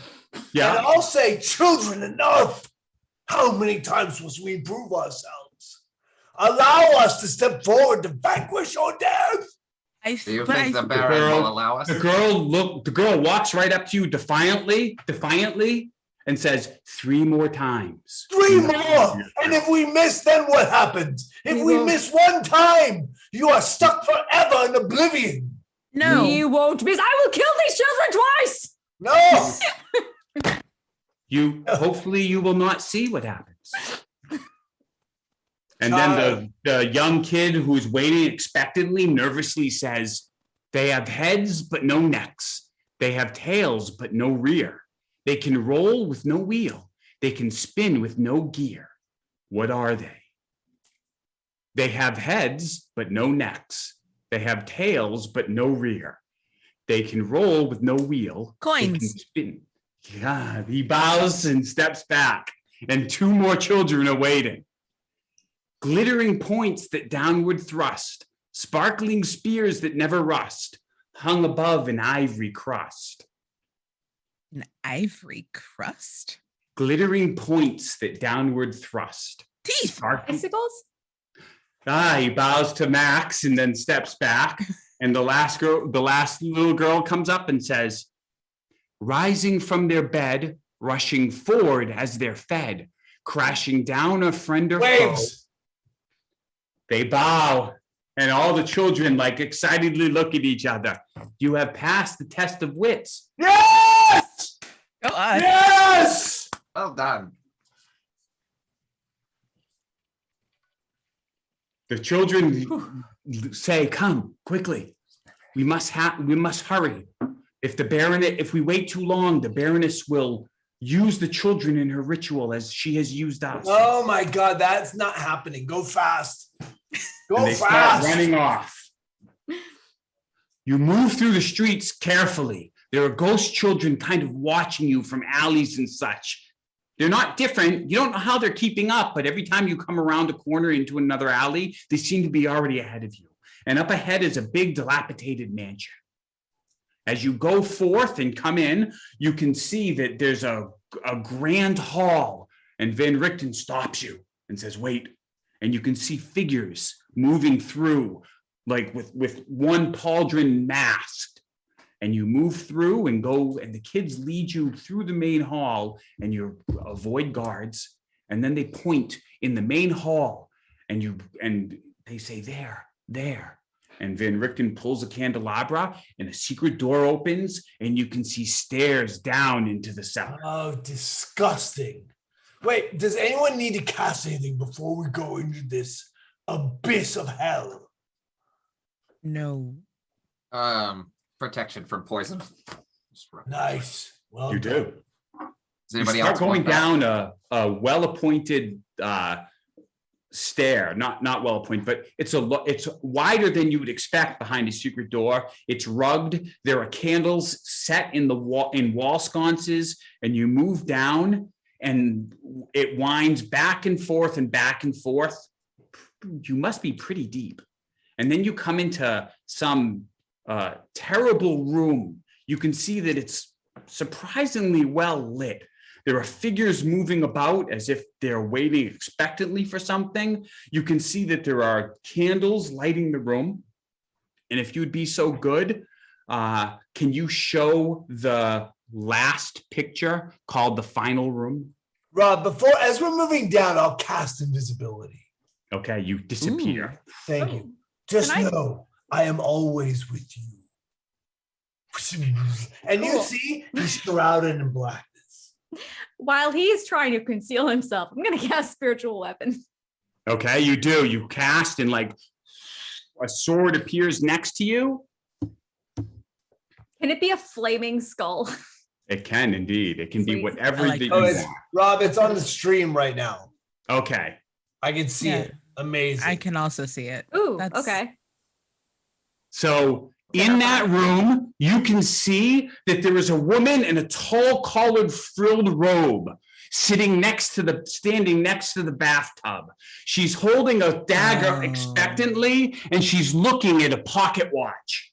And she looks up. Between you and her, there are 6 of those figures with masks. And then next to her, there is an armored figure, all in full noble regalia with big puffy pants and tall boots, except he also has a mask and a hood. Can you see the cages behind the altar? Yeah. Terrified in those cages are 2 children, a boy and a girl, seemingly locked in there. And you can see that the bathtub, that although it looks gilded and maybe was once had a gold filigree, you can see that inside there are strange stains. Uh-huh. Oh, disgusting, Rob. Yeah, I get the measure of this room pretty well. Okay. The woman suddenly looks up as if she knows who enters her chambers, and she says, I cannot be interrupted now, and points her dagger and says, kill them. And the figures Not on all my turn watch. around. You can roll initiative. Yes. Yeah. Hold on to me. Oh my gosh. Ooh, 8. Ooh, that was so close. 13. Okay. 13 Are as we- well.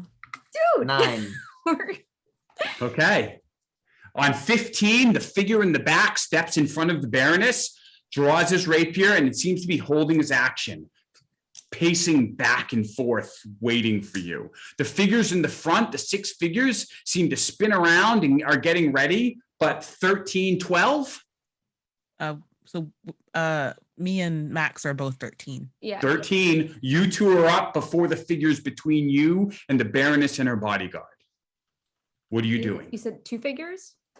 There are 6 figures. 6 figures. Yep, 3 on either side of this rug. Like now they're kind of trying to crawl in, so you can't just run right up to the bodyguard. And then you can see the baroness back near the altar. What is this? I'm sure you got a higher dex than me, so I'm. When you tie, the players get to decide who goes first. I'll go first. Whatever is That's fine. more advantageous. I'll go first. Okay. I would like to move forward and see if I move, like how far up do I move forward before I get to, actually, no, I'm going to stay where I am, pull out my short bow and shoot one of these heckin' You dudes. do. You spin the short bow from your back, quickly string it, and then draw an arrow and go and fire at one of the figures. Roll it. That's a 14.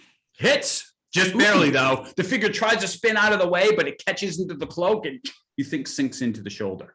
Nice. So none of my allies are near them because there's some distance between us. So that's just 7 points of damage. Still good. The figure does not like that at all. Kind of looks at the arrow impassively and then glares at you with hatred. There's a weird glow behind the mask that indicates that this thing is maybe not entirely living and has a malevolence that is indicative of this place. Max, you're up. I'm going to hurl a javelin at one of the other figures. Roll to hit. That is a 17 to hit. The javelin spins over the rug. My apologies. So in case you're confused, there's a side entrance, but you're down at the bottom on the other side of that table. Oh, can I move? Okay. Like. You could run right around the table and attack one of these with your sword if you prefer. Oh, heck yes. All right. Yeah, I'm going to do that. I'm going to attack with my longsword. Instead, that is a nat 20. Nice. Yes. Natural 20. Do your damage and describe how cool it looks. You guys, I did get max damage. Oh, nice. Yes. Awesome. That's seeing all this happen, and I'm like, not on my watch. As soon as like she saw the pocket watch, because she had to, she unsheathes her sword and like runs full speed at the first one and just like whap and like tries to decapitate one of the what are they, cultists? What are they, cloaked figures? What is going on here? There's some kind of cloaked figure, but you're sure they're not, especially when the sword has this meaty thunk into it, they're not entirely human. I don't like that. But it's 13 points of damage. Oh, brutal. Okay. And because I have spiritual weapon out, I want to use that to kind of like put force damage and try to break this bathtub before anything happens. Oh, you're going to so it's only 30 feet and it's 70 feet into the bathtub. Because I'm closer because I ran in. You did. Spiritual weapon is 60 feet. Oh, nice. You Yes. send and the skull goes and screams towards the bathtub. For Roll the bathtub, that is 19 to hit. Hits. And that Nice. is 8 points of damage. The bathtub, it goes ching. The bathtub remains pristine and untouched. And the baroness goes, Oh, I forgot I get 2 attacks because I'm nice. all right. So for the same one, I'm going to attack again with my longsword, and that is a 24 to hit. Hits. And that is, I rolled max damage again, I swear. Oh my God. How much? That is 13 points. Okay. So going back to the first thing, you rolled a crit, so your damage dice would be doubled. Oh. So I assume So that each one is 26? 26. no, not just the damage die. So I assume the first one would be 21. Oh, just the die. Yeah. Yes. So you run up and cleave, and then you pull out, surprising it's not dead because you cut from shoulder through where the heart should have been, and then you decapitate it with the second one. The body like spins around. Nice! You Max see- damage! As you rip through the cloak, you can see bits of gray flesh and putrid disgusting. fluid as you cut through and the figure goes down. Okay, on 12, 11, 10. On 10 they go. Oh boy. Okay, the two figures step up. One tries to attack Max with a rapier with a 26. Oh, that hits. Take 3 damage. Okay. And then with the offhand, you can see that the delicate glove tears, claws grow through it, and it tries to slash at you. With a 16. Nope, that does not hit. Clings across your armor. The other one takes out 2 daggers, and you Okay. can see they're dripping with some viscous fluid. Don't like Attacking that. you with a 12. Nope. And then 8, rolling terribly. Spins Like, around. at this point, I'm like, come at me. You're like in your battle fury, but it bounces off your heavily armored form and does nothing. One spins around you, going around so that you can't reach them, sees the archer and throws a pair of throwing knives at her. No, that's rude. With a 16? That's just my AC. Oh. And then the other one gets a 12. That misses. Take, nasty, 7 damage. Ugh. You duck one and one catches you. And then another one rushes forward with a rapier to attack you. Me? Yes, they're moved. Okay. They're now trying to crowd into the door. Okay. It kind of reaches with disadvantage because you're locked in the door. And fortunately for you, the 26 is mitigated and it got a 15. I think That it's just missing you. misses. And then another one comes from the other side, and this one seems to have been holding a rapier, but seeing its companion go down, throws down the rapier, grows claws from its gloves, and then leaps forward. Let's see, who would be closer, do you think? Van Richten or Sock? Hawk is invisible. Oh, that's Sock is right. invisible. So it leaps at Van Richten. Right? With a 21, Yeah, that's a hit. and then with the other claw, 17. Both hit. Take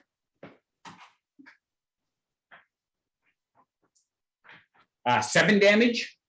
Okay. And 6 damage.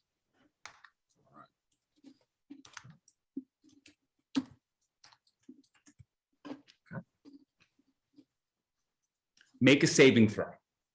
Ooh. Oh, terrible. Wisdom. Oh, sure. That is a 24. Easily Nice. makes it. There's something about their touch that brings a chill of fear to you, but you face this 1,000 times. The other thing, Van Richten, that you would notice that the other people wouldn't, is the figure seems to be eager to also move forward and like bob its head at you, but the mask seems sewed onto the face. Disgusting. All right. Weird. Almost as if it wants to bite you, but it can't. 9, 8. That's me. I'm You're nine. up. He takes the 2 hits and pushes it off of him and says, "That will be quite enough of that," and pulls the flap of his coat up, and he's got a Morning Lord symbol stitched there Yeah. in gold thread, and casts Turn Undead. Yeah. Nice. Yes. Ooh, yes. Make your roll. Burst of light. So they need to make a Yeah, what does it look DC like? Wisdom What saving does throw. it look like? He pulls it up, and there's a burst of light in the shape of the symbol, and like a wave of force as you hear a church bell toll. Nice. Nice. Okay. So I the love that figure- you have stuff on the inside of your jacket. That is figure- kind of like that's I've got all holy wrong. water. I've got a So steak. good. Where's my steak? Amazing. Steak's in the Amazing. holster. I'm ready we- to go. Have we seen the full costume with you standing up? I don't Do you know mind if my show- camera will actually get it. Yes. Do you mind showing it off a little Give bit? us a spin. Absolutely. Oh, that's awesome. Oh my god. Amazing. There's a gun too, but I don't know Twitch's terms of conditions. So and Fair. boots and all that. If you'd like to see them, KP and I actually both have them up on our Twitter, so I can share those links in the chat. Yes, You should. please Don't Amazing. see it. Okay. So the first one that attacked you takes full effect of whatever the turn does to it. Okay, if they are CR for Richten's level, if they are CR1 or lower, they are destroyed by the effect of the turn. Yeah. If they fail their save, they must move away from me. Where is it? It's turned for 1 minute or until it takes any damage. A turned creature must spend its turns trying to move as far away from you as it can. This figure throws its hand back and is clearly getting ready to back away, but it's not its turn. Down the line. He'll say, he'll just shout out, for the ones that freeze, one at a time, focus your fire. Oh, That one is like, yes, that one's backing away. Or the ones that flee, not free, sorry. Flee, not freeze. Okay, so here's what happens. Of the 5 that's left, one starts moving back. The one all the way to the left starts moving back. The one next to it kind of soldiers on and doesn't like it, but continues fighting. The other one looks like they're folding back, and the one to the right starts folding back. But as you do that, the Baroness holds up her fists. Her eyes begin to bleed, and you can see it seems that because she's here, 3 of them re-roll and make their saving throw. Okay. But the one on you is now backing away, so the people in the back can do things without taking disadvantage because something's on you. He's going to simply press past the ones with his movement that are moving away from him and make his way directly toward the Baroness. There is a well-armored rapier figure with the same kind of mask that is waiting for you or waiting for someone to try to get to the Baroness, holding his action, and just Rob, so you're aware. And Rob, with that, we should take a break because Matt has to pee so bad. Okay. As Great. does We only max have- damage. We have an hour and 15. Yeah. Looks like. Okay, awesome. Let's take a break. I apologize. I should have. Hey, no apologies. we're good. It's either I'm gonna pee in the toilet or I'm gonna pee in this moment. So let's take a break. And that's great. We will reconvene in 10 minutes. 8 minutes. Yeah. 8 We'll be minutes. back. 8 minutes all it right. is.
What? The map is on there with the stinger. That was great. All right, welcome back. Thanks for sticking with us through the break. I apologize that I went a little over and didn't stop for the break, especially when stopping for the break right before this would have been the best dramatic tension of the night, and I blew it. But hopefully we can pick up and get. You're back having to too the much story. fun. You're having too much fun. Okay. When last we left off, you can see the woman with the black raven hair tied up in pins, in the long robes, holding the dagger behind the bathtub. There's some sort of guard with a Venetian-looking mask between her that Van Richten is headed towards, and there are 5 guards. One could not deal with the aptly named max damages assault, and another one has an arrow sticking out of them as a melee is ensuing down in the south part of the map around that table. I believe that we were looking at Sock is his turn. Invisible, Rob. I take a full move action to get behind the woman. You do. You start moving and you move past the first pillar, then the second pillar, the figure as you move that's guarding her from behind the mask suddenly looks up, and you think it's going and trying to smell like something doesn't smell right. Make a wisdom check. This has always been a problem for me.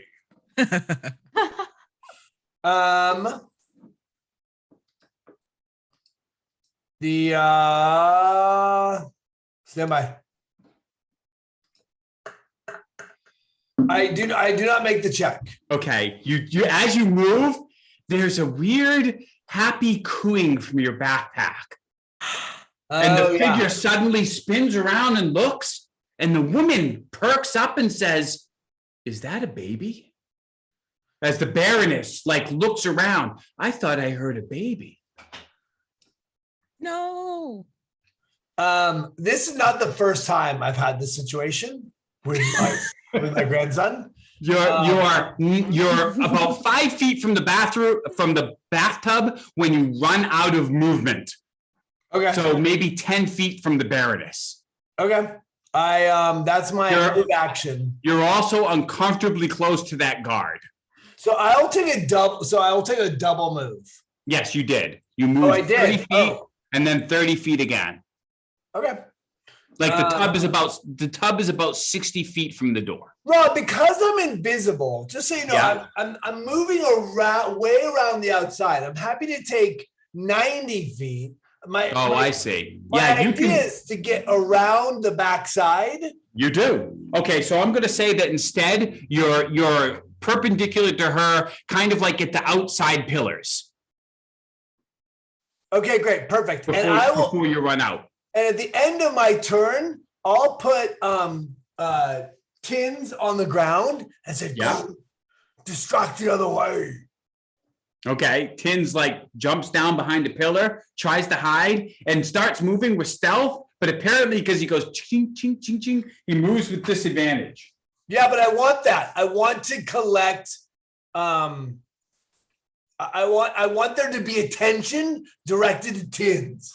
So Tin starts running. Now, I have a question. Yeah. Did you circle around to the left or did you circle around to the right?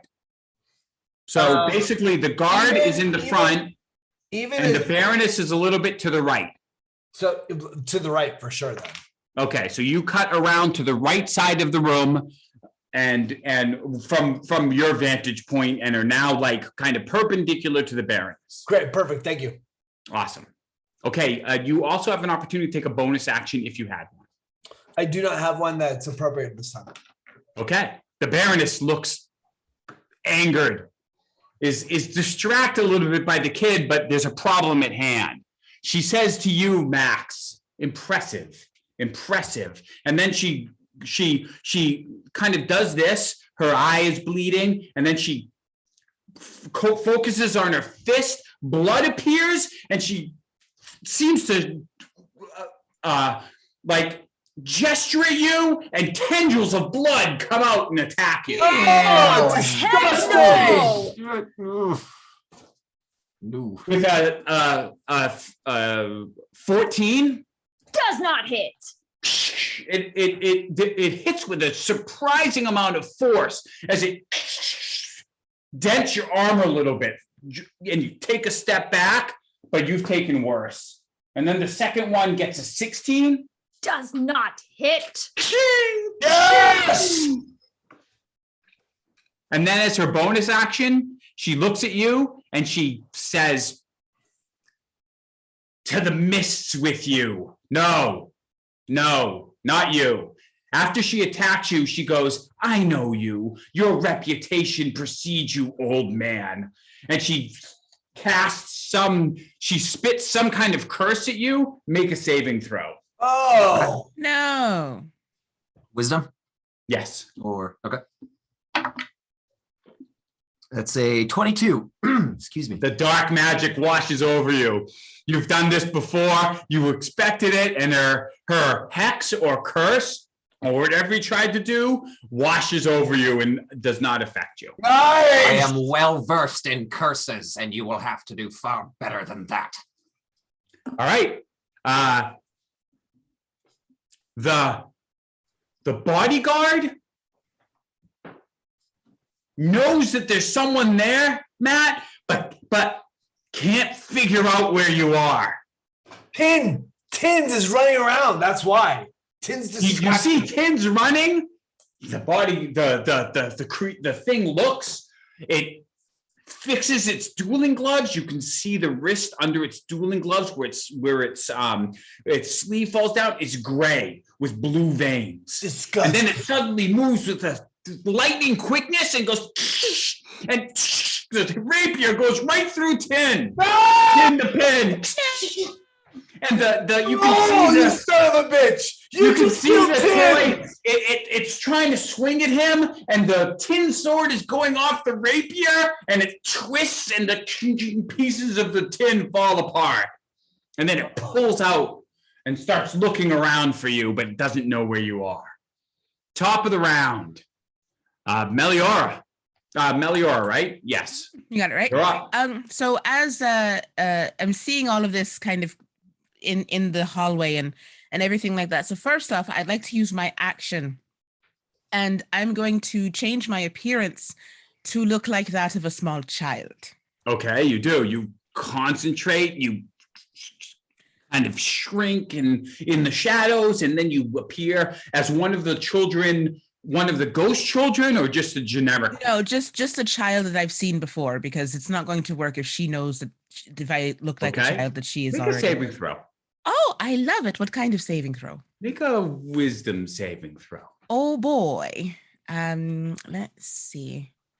I'm going to use a let's see. Doesn't say saving throw. Dang it. Can't use my Stitch Shadow die for this, but let's go. Oh, okay. 16. Okay. You concentrate and change into a child. Okay. So yeah, just like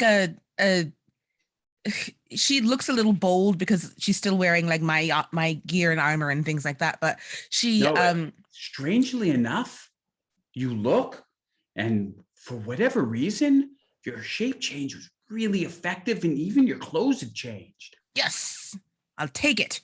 And then I would like to use, because I'm still in the hallway, correct? Yeah.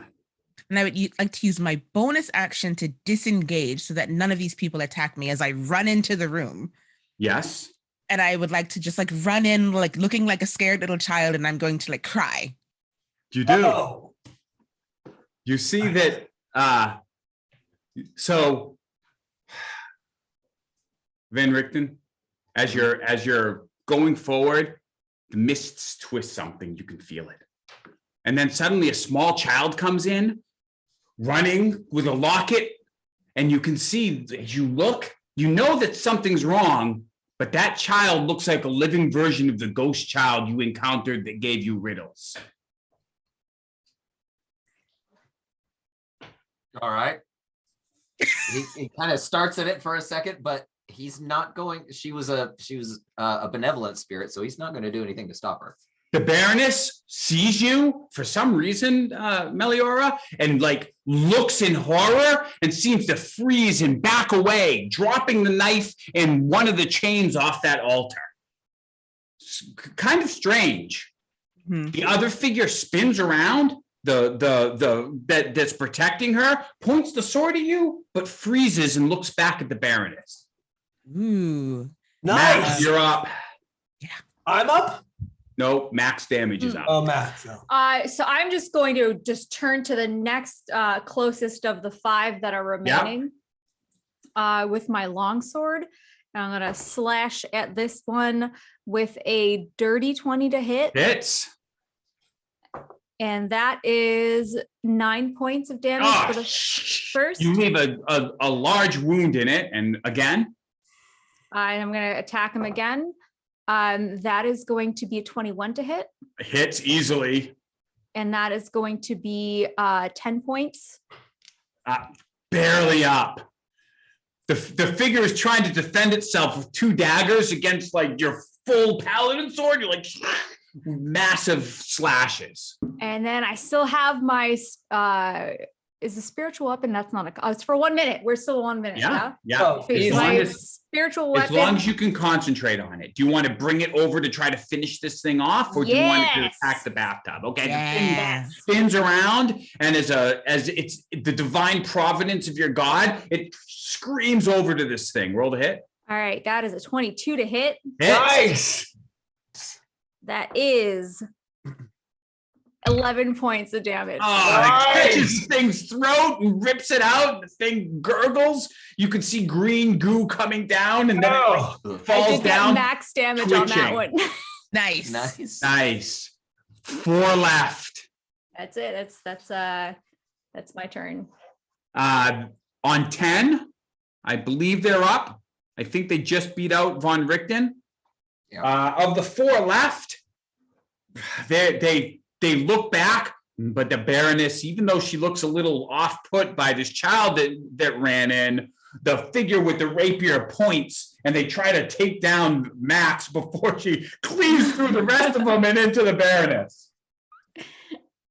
The first one attacks pretty tentatively twice and gets a 13 and a 16. They both do not hit. Nice. One's clinging, and you smack it off. The next one with its rapier gets a 24. That absolutely does hit. Let's go sting a little bit. Take 10 damage. All right. Ooh. And make a Constitution save. Oh, no. That's all right, because Constitution is my jam. Come on. I love that you pounded your chest. Not 20. Oh, nice. 24. Never Down down the night. It stabs you and looks expectantly, and you touch the wound and lick it, and you say, I see you are. Nice. Yeah. Another one Yes. jumps at you,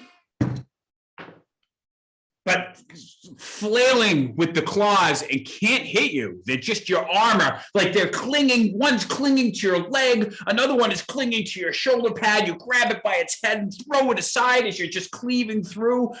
Many of them are trying to grab you. One backs away from Von Richten and attempts to throw 2 daggers, but is at disadvantage because it's turned. And does like whoosh, whoosh. The daggers go ching, ching, ching next, and it's backing up, trying to look for guidance from the Baroness. The other one's bolstered by the Baroness's power, though. One gets brave and tries to hit you with a rapier. Rolls a natural 1, and the light of your holy symbol burns into its face for 10 damage, and it falls down. Oh, Yes. You're up, Von Richten. All right. So did that one die as it got burned by that? No, but you can All right. see that like there's an image of your holy symbol. In fact, you can see that it burns through the mask. The mask unravels and shatters, and it has a gray face with an elongated like jaw. And you realize to your horror, with all of your time with undead, You think that the baroness sews the masks onto these things so they won't eat the children that she sends them to get. Oh my God. What is wrong with you, Ciccolini? That's disgusting. You're up. So the sword cane, it flashes so fast that you're like, how is this 75-year-old man swinging this thing this quick? And he gets a multi-attack with his sword cane in. The first one is a 14 to hit. Hits, come what the you next one's needed. a natural 20. Oh, nice. The dice are hot. Yes. They really, really are tonight. Awesome. Okay, so 1d6 silvered plus his monster undead slayer, which is an extra 3d6 on top of that. Hell yeah.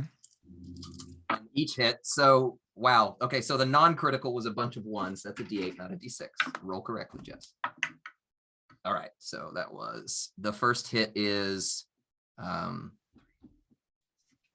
10 plus his dex, so 11 on the first hit. Still up.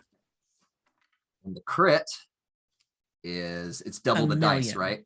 It's double it's double your weapon dice and any sneak attack dice you have.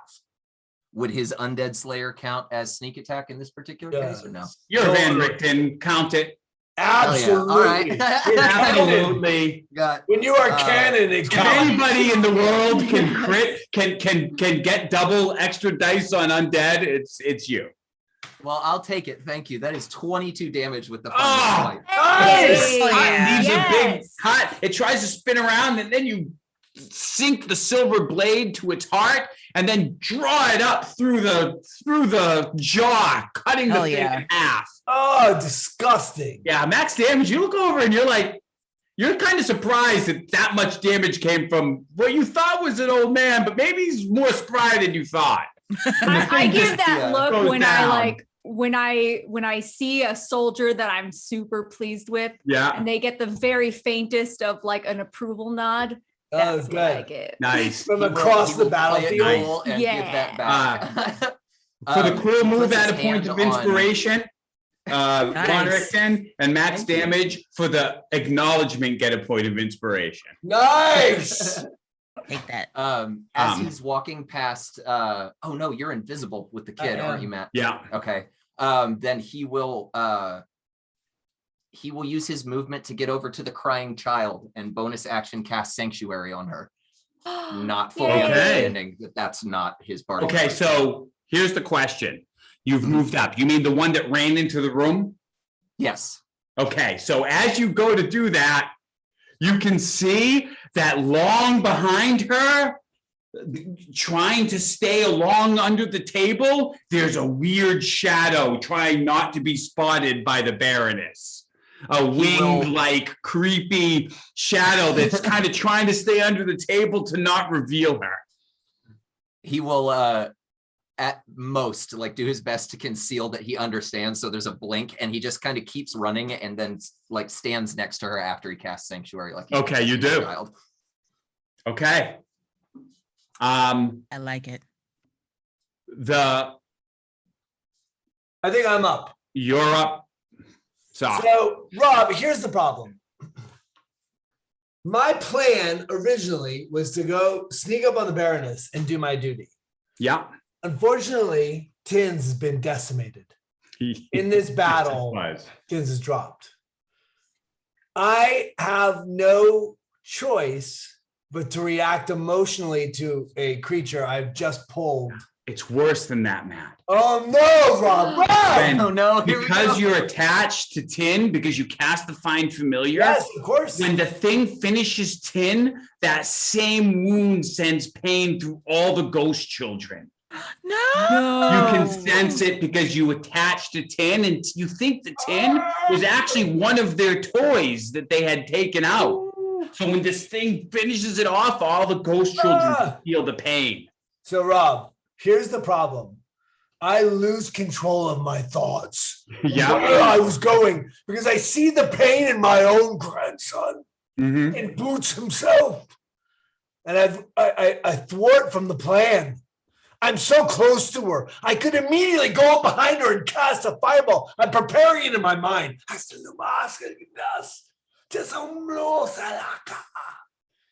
But halfway through the incantation, I look over and I see Tim's ting, ting, ting away. And in a moment of unbridled recklessness, I cast fireball. I don't care who is behind it. I don't care what I am about to affect. I'm going to obliterate this creature. DC of 14. Rob, he doesn't know what's coming. What? Okay. TPK'd by Sock. Let's do this. Yep. Let's do this. Max damage. So that's how Van we're Richten. gonna- Fortunately, Aloya, I am so sorry. what's I the am- radius? No, do it. What's the radius of that? 30 20 feet. foot. 20 foot. Everything. 20. But It's 20 feet. It's 20 100. feet. Okay, let me count out some stuff. Yeah, Okay. Black flame comes from your hand. The mists seem to eager that you lash out in violence. And there's a streaming skull that screams out, and then black flames explode. Not only that, when it hits Rob, there are screams, like a million screams. Okay. You engulf the baroness and the bodyguard first. What's the DC? That's 14. The bodyguard throws up his rapier and takes the full brunt of it. The baroness slips behind the bathtub and takes half. No, Rob, no! In the back, you see the flames wick, and you don't know whether it's because of luck or because there's someone watching over you, maybe Boots, but the flames lick over the altar and just fall short of the 2 live children who have to back to the back of the cage. Thank you. And aren't incinerated by the black flames. In the front, it goes and licks forward, and Meliora, you have to make a saving throw, but you're going to do with advantage because you're like right at the edge of the fireball. 21. You do. You slip out. Do you have evasion? Yeah. Not yet. Not yet. So roll your damage. I apologize. Van Richten, you need to make a save too at advantage. Yep. Advantage. Oh, Dexterity save. Yeah, 14. That's gonna hurt. That's a 2. a 2. Oh, do no. your damage. 35 and fire. Black 25. So 30, 35. 35. Wow. The people at the edge take half. So each of you take 17. 17, except Meliora, you take 8 because you made your save. Okay. So the flames wash over. You throw your hand back, and you're caught by the edge of the fireball. Von Richten, the bodyguard, you can see turns, green gleam in its eyes. You can see now that the outer fancy clothing is burnt off, and underneath there's rotted flesh, and it's still on fire. As it burns and it takes the mask off, the stitching burns away, and the jaw kind of elongates, and a big tongue comes out. And it says, you'll pay for that as the invisibility fades with your thing. It looks damaged, but it's still up. The Baroness glares at you, glares at Von Richten from behind the bathtub. Okay, so the bodyguard. With my move action, Rob, with my move action, I run behind max damage. And Max Damage, whose nickname is Max Savage, sees all this and is just like, ha ha ha, yes! Sock is now sprinting down the hall, trying to get back to max damage. Can't quite make it. The bodyguard starts heading to you, Matt, to deliver a vicious blow. But since you ran, he sees that you're kind of, because you're diagonal, would be out of the 30 feet and doesn't want to abandon the Baroness. So he spins around looking and looks. The Baroness says, keep them off me. And then she starts and double moves over to the left door, like trying to run from the room. You can see that she moves past the mirror, past the pillars, and to the door. Von Richten, make a Make a perception check. That is not particularly great. 7 plus, what is perception? 7, so 14. Okay. 14? Oh, that's enough. So as she runs, she has alabaster skin, raven hair that's tied up. But when you see her reflection in the mirror, it does not look like that. All right. Right? It's like she has more of a hunch. Her face has like lines in it. The hair is unkempt and a little gray. And then she makes it to that door, but she's not out of the room yet. He'll chance a guess and say, "Why run, hag? We'll find you anywhere." Make a intimidation check. Okay. I want to see how effect your taunt has on her. Math 20. So Natural 20. No, math 20 is a dirty 20. Oh, math. 30, 20. I heard that. I I've never love heard it. that before. All right. I'm going to have her pause. She turns around and she turns around angry at you. And she's Right, I said it. saying, "I will be beautiful forever, despite your machinations." And you definitely made her waste time to where she could have been escaping. She slows down and spends some time talking to you. Okay, top of the round. Melior, what are you doing? Me, neat. How far away am I from the cage? Right now, you're about 40 feet.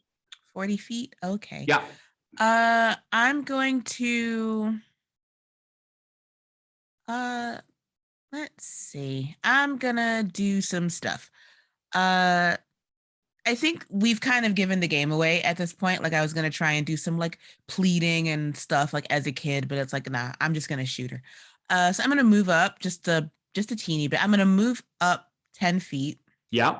And then I'm gonna fire at her. So if you move up 10 feet, you're right at the you're right at the basin, and you're right where the bodyguard is. Oh, am I? Ugh. Yes. You could move to the left 10 feet, kind of towards her because she's run left now, and do that instead if you don't want to be right next to the bodyguard with the rapier. No, I don't want to do that. Let's see. Yeah, you know what? The other thing is you could run by him, disengage, and then run to the kids. Could.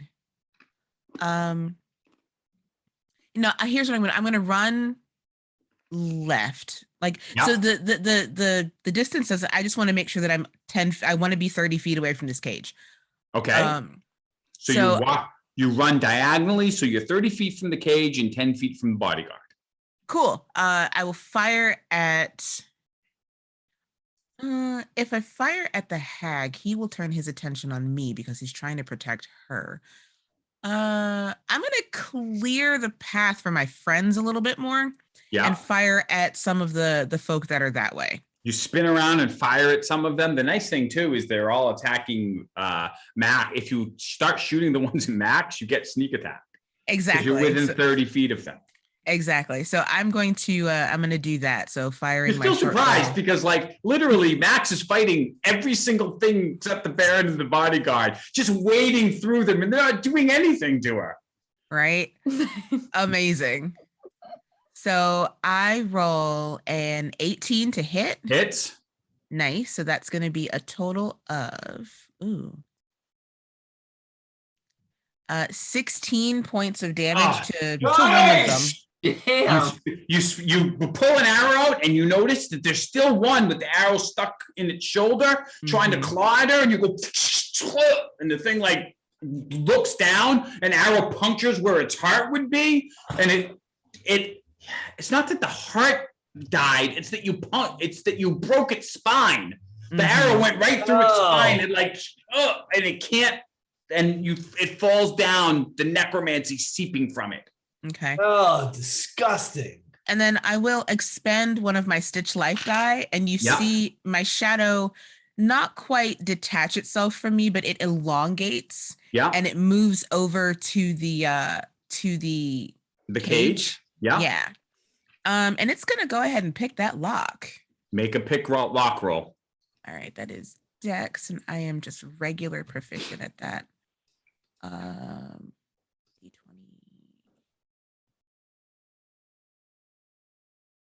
Oh, that's beautiful. That is what is plus 7? 24. You do. You start picking it and you hear one of the tumblers in the lock definitely open. Okay. Nice. From the sound of it with that roll, you think there were 2 more. Okay, so that is in the process of happening. So yeah, Yes. my shadow has elongated and is now working on that lock. It is. That does not go unnoticed. The bodyguard sees the shadow go over. Wait, it has to be a contested check. I'm sorry. Because of my shadow moving. What is a contested check? It means that my shadow has to make a sleight of hand check, and the bodyguard has to make a perception check to see if it notices. Oh, nice. Okay. The bodyguard gets a 14. I got a 29. Nice. The shadow creeps through his legs and under the bathtub, and he doesn't seem to notice. Okay. Very, very well done. Okay. Amazing. Next up is max damage. I'm going to turn towards the baroness. I'm going to say, halt, you hag. And I'm going to cast hold person on her. Nice. Yeah. Ooh, let's go. She got to make a wisdom save. What's the DC? 14. She stops for a moment, sneers at you, and does this. Your magic will not affect me here. That only fuels my rage. It's fine. Max damage is going to take a level in barbarian. Right? Do you have a bonus action to take or movement? Yes. I still have spiritual weapon. Yeah. And if she's within 60 feet, she's going to see like a flaming skull just come crashing down Let on me her. look. She's not. She's diagonal about 80 feet from you. How about the guard? The guard is over by the bathtub. You could lay this in. That guard's having a bad day. Roll it. It's going to come down on that guard. And that is a 21 to hit. So it hits. All right. That's for 7 points of damage. Eats at him after the black flame. He does not like that, but he's still up. Okay. Again, Okay. fuels It's my the rage. character in every movie where it's like the 2 henchmen walk around the corner, look at her, look at each other, shake their heads and walk off. Like, nope, not today. I'm just going to scurry off. There are 3 figures left that go now. Two attack max damage with nice, a 21. Yeah, that hits. And then the That's second not nice. one is a 17. That does not hit. So how much damage was the first one? The first one is 5 damage. Okay. And make a con save. Make a con save. My favorite con of save. That is an 18. You make it. You can feel the touch send a chill through your bones, and your very muscles begin to tighten, but you shake it off. I just kiss my biceps. Yes. The other one attacks with a rapier, with a 12. Nope. And then from that claws out with a 19. That one hits. Take 6 damage and make a saving throw. It's all right. That's all right. I got it. Maybe 17. Oh yeah, makes it. All right. Makes it. You're just too tough. You shake that off. And the last one, did I attack you with 3? No, I attacked you. Yes, the last one that was turned can't move towards Van Richten. Van Richten is over near the kid, so it can't attack the kid either. Dang straight. The bodyguard, child. the bodyguard commands it, says, go, take the kids. And the thing starts kind of going on all fours and like running up past the bathtub towards the cage, but doesn't reach it. Cool. You're up, Sock. My mistake. You're up, Van Richten. Van Richten's up. So he sees the turned ones start moving toward the cages, and he Yes. literally goes and runs around with double. The movement thing and gets stops between in him its and the tracks and Just holds up the backs holy away symbol. from you. No. You're able to move around the bathtub and impose yourself between it and the kid so it can't get there. So that's only your movement. What are you doing for your action and bonus action, if anything? We're gonna swing twice again with the sword cane. At that one? Yeah, at that one. Nice. So that's a 19 on the Hits. first one on the die, and then a 17 total on the second one. Hits. Okay. I assume the undead slayer damage goes on this. Oh, yeah, indeed. Okay. Let's do some math real quick. 9 plus 5, 14. So 14 on the first hit. Mhm. And the hold drops, or the turn undead drops. As soon as that hits him, he's able to approach. But like if he dives at me, he basically just gets another jab in the chest for looks like math.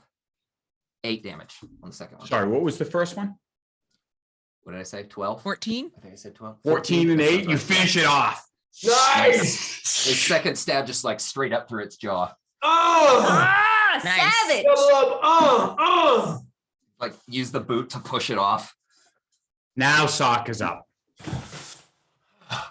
Yeah. Can you do a quick, just paint me a picture of what's happening in the room? Sure. Okay. So Von Richten is jumped up on the altar protecting the kids. He Got it. just cut down one. You can see that max damage is still by that table, the sitting table at the bottom where the rug is. And there are two like clinging to her, trying to attack her, but she's shrugging off damage like she doesn't even notice it. You can see that there's a child, but the shadow belies the fact that you think that it's your friend Meliora, because from your angle, you see the shadow going under the legs of the bodyguard through the bathtub and picking the lock of the cage. The bodyguard is now she's kind of off to the side, to the left on the other side. The bodyguard is still standing in front of the bathtub, and the baroness has run past the mirror, through those two pillars, past the piano towards that doorway, but got slowed down because she couldn't resist saying some snide remark to Van Richten. Right. So she isn't quite at the doorway yet. Great. Rob, I'm going to take as much move action as I have to and then cast Misty Step, putting putting boots to the back of the door and standing between her and the door. Let's see. With Misty Step. Okay, so if you wanted to, 1, 2. I take like 10 steps. I jump, cast, and as I'm casting, I do like a 360. So I land with my back towards the door, and I'll say to her, "Not a chance." Make a. Do you have Arcana? I have Arcana. Make an Arcana check. I like this. Let's go. Stand by. Do I have Arcana? Oh, I do. Oh my God. I have a +6 Arcana. Bitch! Make an Arcana roll. Oh, that's a 22. Nice. So here's what happens. You run forward in Misty Step. She's too far away, but the mists around that seep in the room, you're a necromancer. And you step into those mists and go much further than you could have.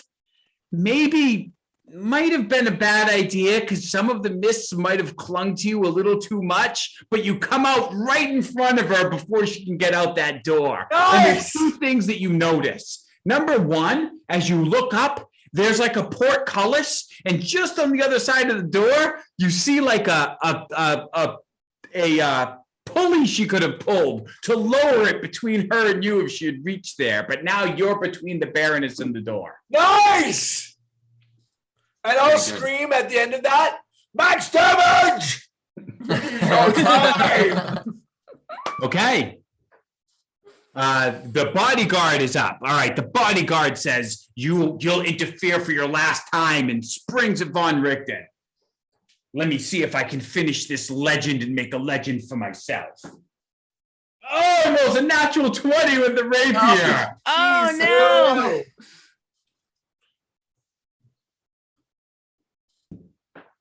Von Richten, you take 13 damage with the double rapier attack. Are you Bloodied still with up? that. Oh, yes. He's He bloodied with attacks- that, though.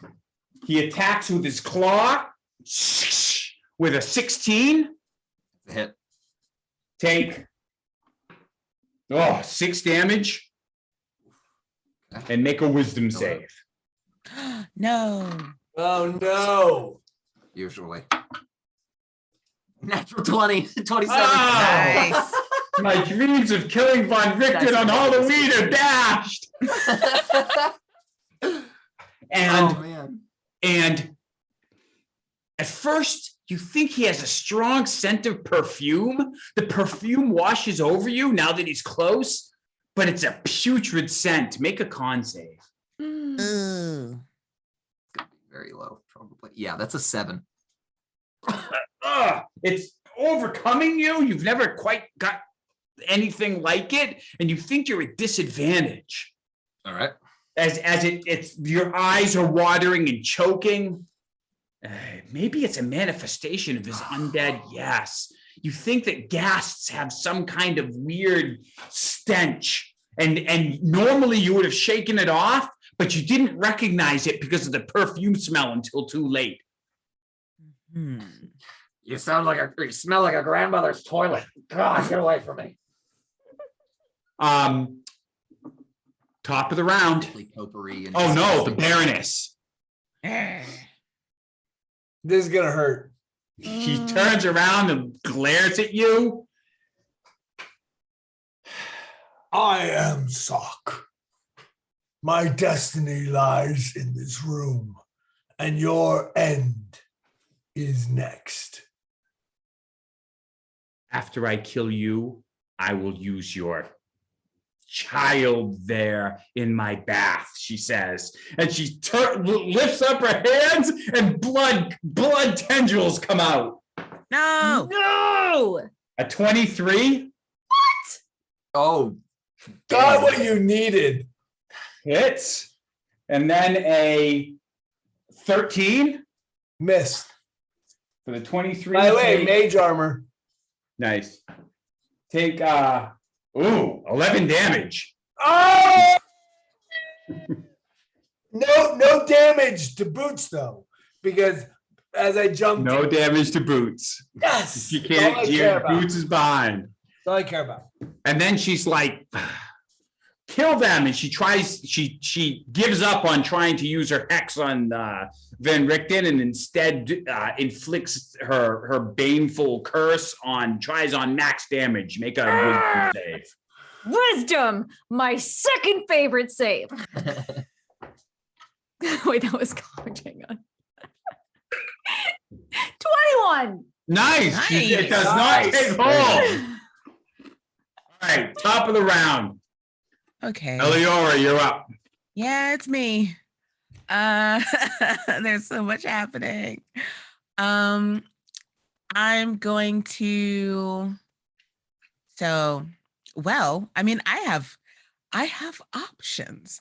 I don't want the hag to escape, but also the bodyguard is kind of like heckling Van Richten. I've got so many sneak attack options, and my accent is gone. I'm gonna fire, fire an This arrow. is the kind of battle it is. You lose your accent. You lose your accent. We really don't want the hag to escape, and I have faith in Van Richten. I'm gonna fire at the hag. Okay, you spin For around and boots. fire at the hag. For now, boots. For now boots. that the hag is not engaged, you won't get your sneak attack. Oh, that's right. Oh, I thought the hag was engaged with Sock. No, Sock teleported to cut her off, but she stepped back and used those tendrils of blood. Those seem to be bolts or of some kind. Gotcha. Isn't that her attacking me engagement? Yeah. No, but it was a ranged long distance attack. It was a Yes. range attack. Yeah. When she first attacked, they lashed out 60 feet. Yeah. Okay, cool. So then in that case, no, I want my sneak attack damage. I'm firing at the bodyguard because he is a poopy head. Roll the hit. He shall suffer. I'm gonna expend a stitch shadow die. 17. Can you get one more? I didn't. No, I can't. He ducks out of the way. Oh! To knock the arrow out of the way with his rapier.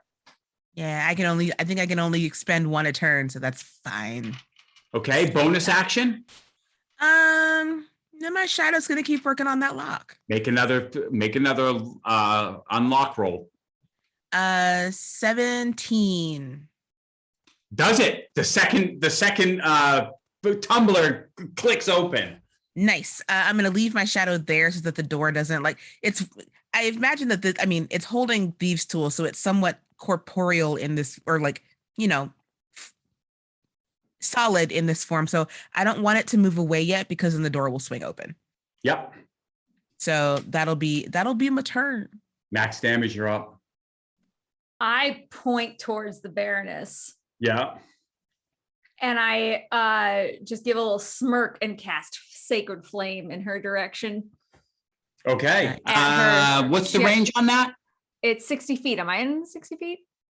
Can I The only problem is fly? if you slide over there, you're going to take attacks of opportunity because two of these Well, things do are still it. attacking you. Worth it. Let's do this. Yes! Okay. Come to me, Max Damage! A Just 16. war cries all around. Ah! What's that? A 16.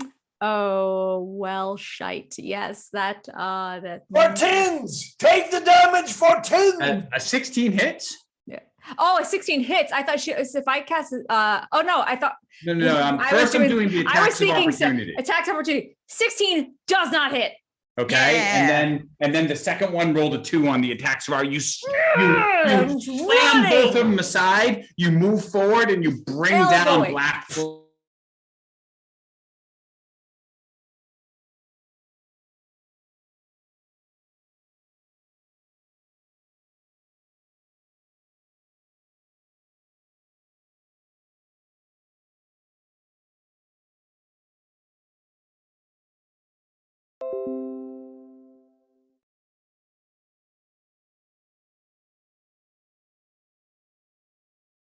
Curse you.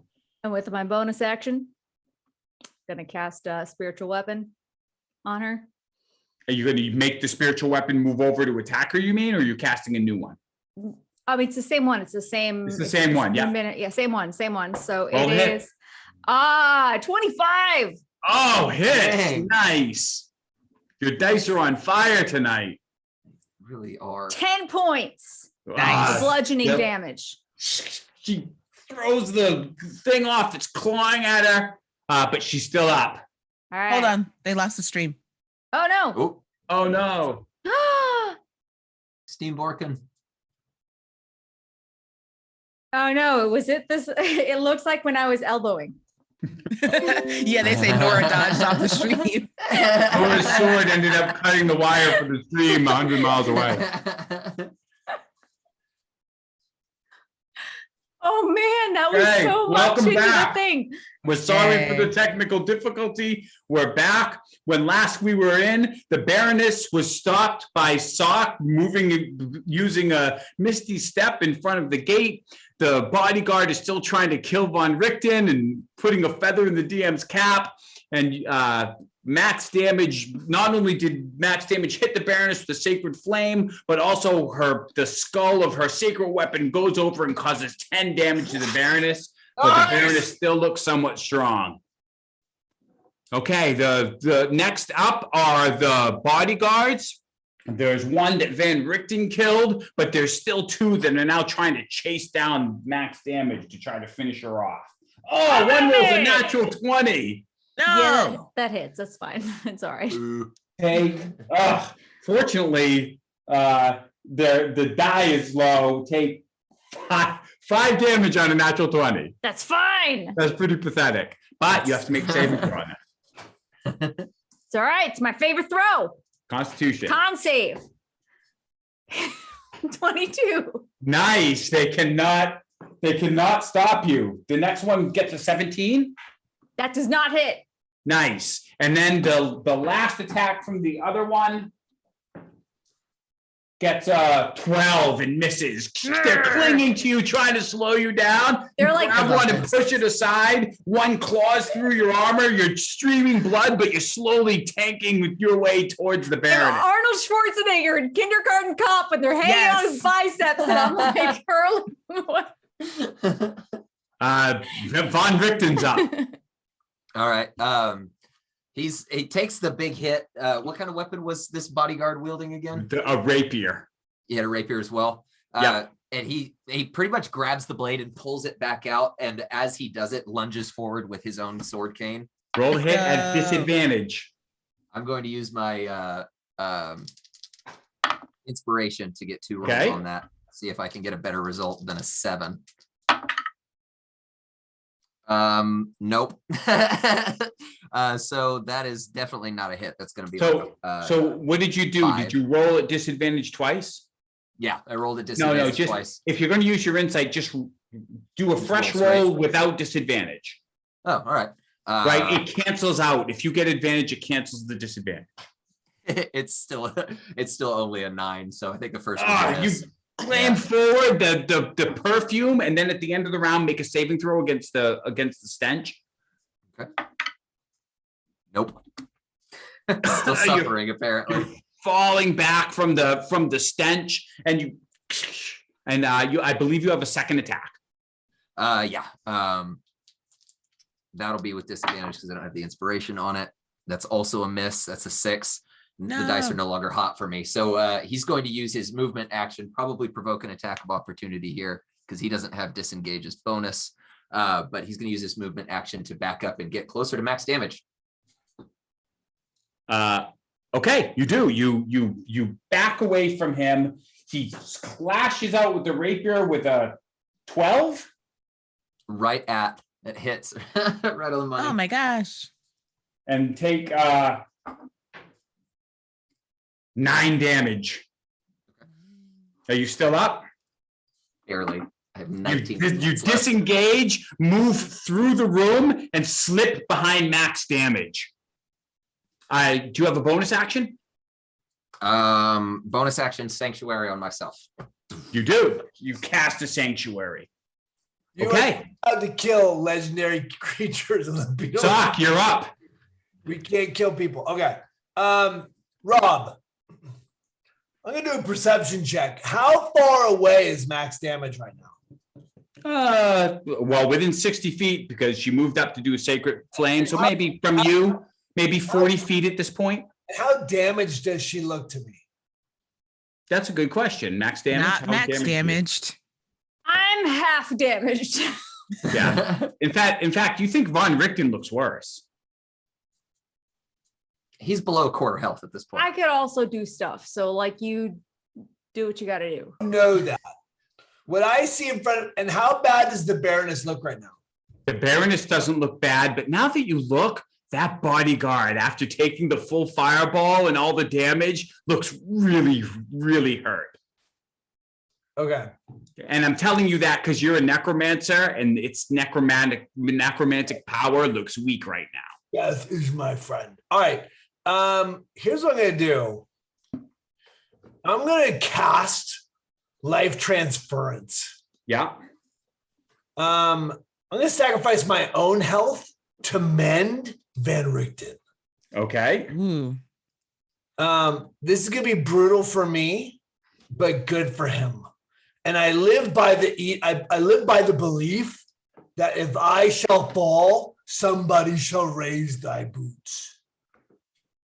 So I cast. So I take, oh my God. I take 29 damage, and you feel from me, it actually comes out my mouth. Oh, God. Oh, gosh. Swirls around the room and whips around everything and lands right in your mouth, from my mouth to your mouth. And it's actually the best attempt at darkness to be bright. So it's like this shimmering gray that whips around the room and goes careening in your mouth. So you take 29 points of healing. Wow. You just barfed life at Van Richten. I barfed life into your face. he like kind of doubles over afterwards. He's like, that was the most unpleasant healing I think I have ever been subjected to. You have no idea what unpleasant is, as you see blood trickle down from the side of his mouth. That's I'll get you back for that.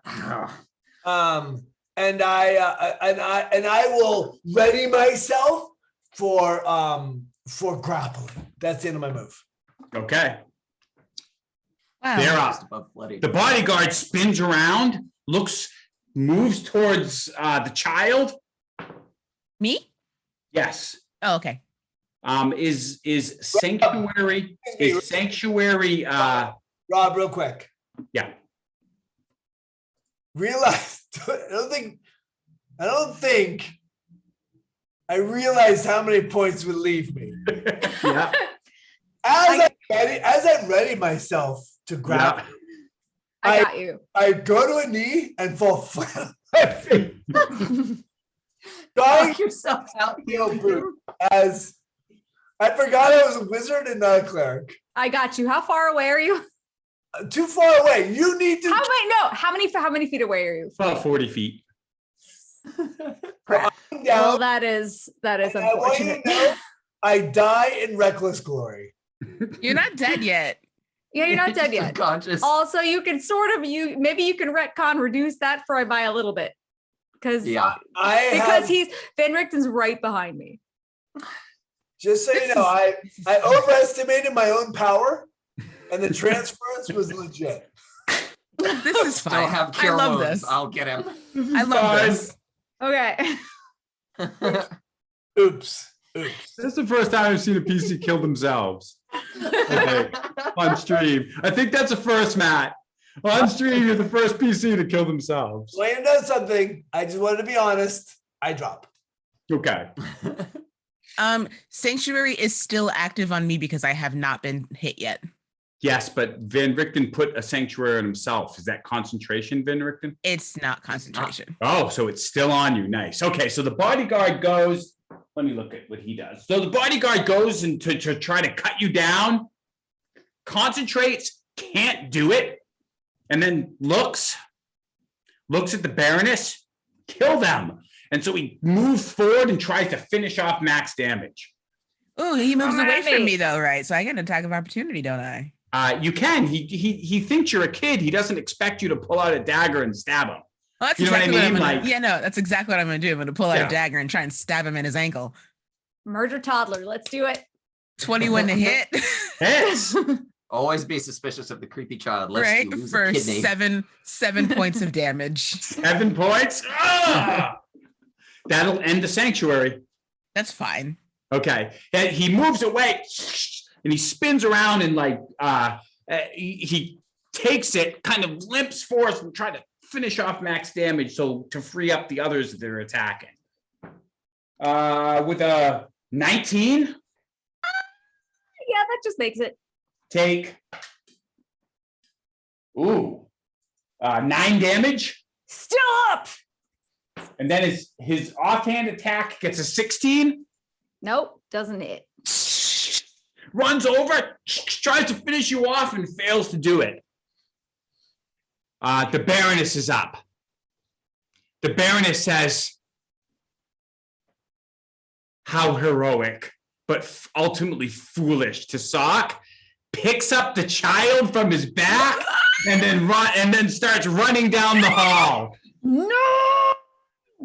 Rob. Yep. I want you to know something. I do have, because I'm a necromancer or half. No, it's because you're a half orc. I have a Oh, that's right. relentless endurance. Yes. So in my 1 hit point, as she goes to grab, Yeah. because I was holding my action to grapple, I Yeah. grapple. You do. As she goes, you grab her and you're holding her and she's trying to escape and she's grappled and can't get out the door because of I that. love this. I love this What so was much. that about? You can see Foolish them endeavors? entangled. Sock desperately trying to stop her from taking the child with her. Somewhere in the distance, right at this point, you hear dong, dong. She yells, no! She says, I have to get away. It's almost midnight.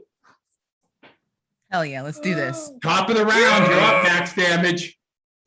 Oh, top of the round is Meliora.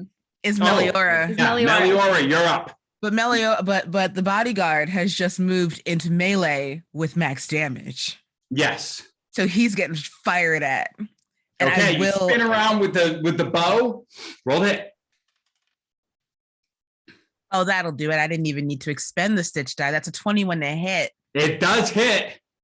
Give me that damage. That is 8 plus, one moment, please. 20 points of damage to the bodyguard. He clutches his throat as the arrow goes through it.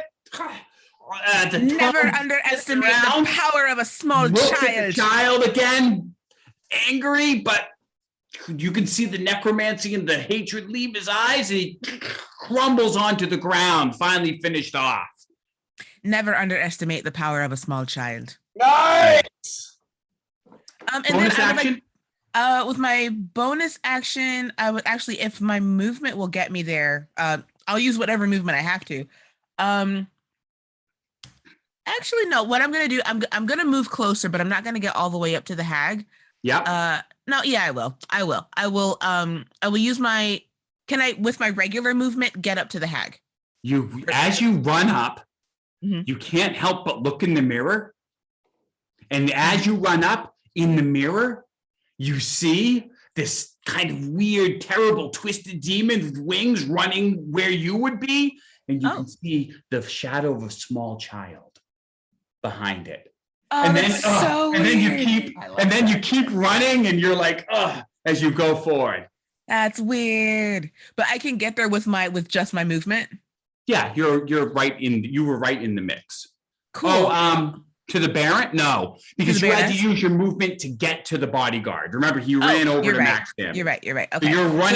you're using the rest of your movement to run towards the Baroness, but you're not there yet. Yeah, that's fine. With that, then I will still shoot at her. I get I'll use Do you get a second attack? I get a second attack, but it's just a regular bonus action attack. I don't get to add anything to it if I hit. Like anybody can use their bonus action to hit. They just don't get to add a modifier unless they've got like 2-weapon fighting or something like that. Sure, we'll go for it. I'm holding her. Is she engaged? I wouldn't get sneak attack on this. Curses. Yeah, she's already used sneak attack. So yes, she's engaged, but she's already used sneak attack for the once around. Yeah, so it's just another 4 points of damage. Like just Would- to let her would you know get to that. hit? A 24. I did hit. An arrow sticks in the Baroness. Nice. Yeah, just to let her know that now Sock's not the only one that she's dealing with anymore. Max damage, you're up. Okay, so I was like 10 feet away from where Sock was from the last turn. And so now I'm going to move up a little closer Yeah. and I'm going to attack the Baroness. You run up, and Nice. as he's trying to cling, the Baroness is trying to get out to pull the thing, and the gate comes down. You run up to the Baroness. As you do, the figure's attacking you, claw at you. Oh, my dice are terrible. The 14 Nope. and 12. Come on. No! You kill all these puppies. You rip free and charge up to the Baroness. And so I'm going to attack her the first with my long sword, and that's going to be, where is that? 18 to hit, Hits. and that is 12 points for the first one. Still up. Almost max. Second attack is 19 to hit. Hits. Nice. That's 11 points, and I'm going to bonus action Divine Smite on her. Oh, You don't need bonus action. The Divine Smite can come with either of those. So roll your Divine Smite attack on that second attack. What spell slot are you using? I'm only using, I don't have any more second ones. I'm going to use a first level. So it's that's 2d8. it gets 3. Ooh. Do you Yes. really? There's something dark about her that your Divine Smite gets that third dice. I'll take it. All right. That's 18 extra points. She screams as you go and land the sword, and then go and just as the dong dong around the 9th bell, the sword cuts into her neck. Her blood starts gushing out, and then you finally go and cut her, and she goes, oh, and Sock like reaches out and catches the falling baby and clings to it. The Baroness goes down. Yeah. Woo. Yeah. That was very bloody. That's it. There's nothing else. There's nothing else here. The children have been released. When the Baroness goes down, the two figures like clutch to their throat and fall to the ground as if her power was sustaining their on life. Excellent.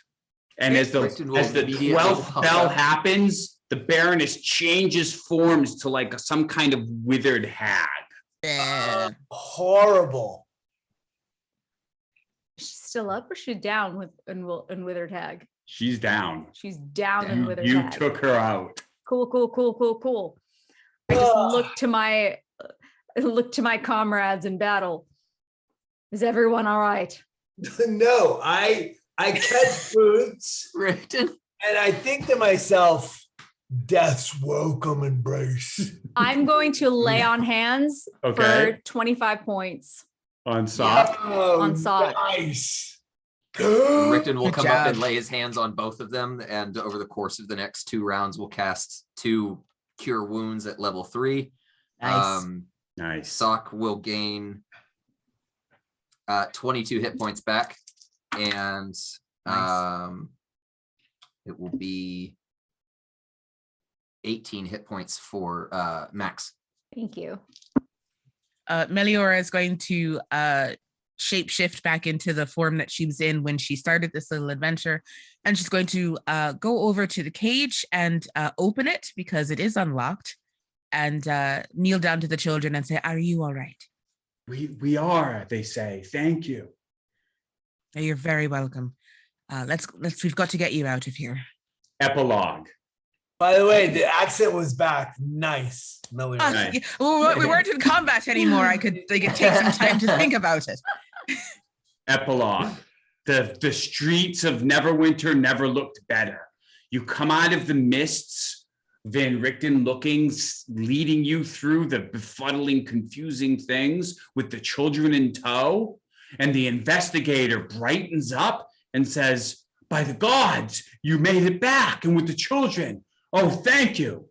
And Van Richten looks and knows that there are people in that carnival that are trapped there, bows, and heads back into the mist. His job not quite done. Wait, before he goes, I take a brooch from my lapel, and I say to Van Richten, "This was my son's. Your work is never done. Be proud of who you are, and know if you ever need us, call, and we will come." And I'll take the brooch and pin it on him. And as I do, the baby starts to cry just quietly. "Oh, quiet now, it's quiet." Is the child cursed, or was she, or he born with blindness? He was born with blindness, and my son's wife tried to drown him in the river. You Lost his life, Sock. saving his son. As Sock says that, though, the child is reaching out and touching his face in a manner that it never had before. And instead of looking at lifeless gray eyes, the eyes are now blue. They're the eyes of the child, the girl. And it looks like the baby blinks as if for the first time it can see. Nice. If any of you are in need of me, you have shown great moral fiber today. I will always be at your behest if I can help you. Seek me out if you need it. I will be happy to fight bravely in battle with any of you. Indeed. Oh, Thank you, everyone. Hey! That was a blast. Oh my goodness. Thank you all so much. Before we say goodnight, let's we're not supposed to do this, and being one of the owners of the company, and there are no other owners on this, I'm going to give away 2 gift certificates for $25. So we're going to Nice. put in the chat the word. You'll put hashtag, and I'm not good at this, but it's hashtag Grimmtober. How do you spell it? GRIM. TOBER. GRIM. Two M's? GRIMM. Oh, right. GOBER. That. Hashtag Grimmtober. Is that right, Justice? You can only put it once. Don't put it twice because then you'll be disqualified. But Justice, you're on somewhere, I know. And 2 M's, chat. 2 M's. Yeah, 2 M's. 2 M's. 2 M's. And I just want to say, before we go, we'll pull those 2 winners, 2 $25 gift certificates. So you guys, can we go around the room real quick? And I would just like to do one of 2 things. I would like everyone to give a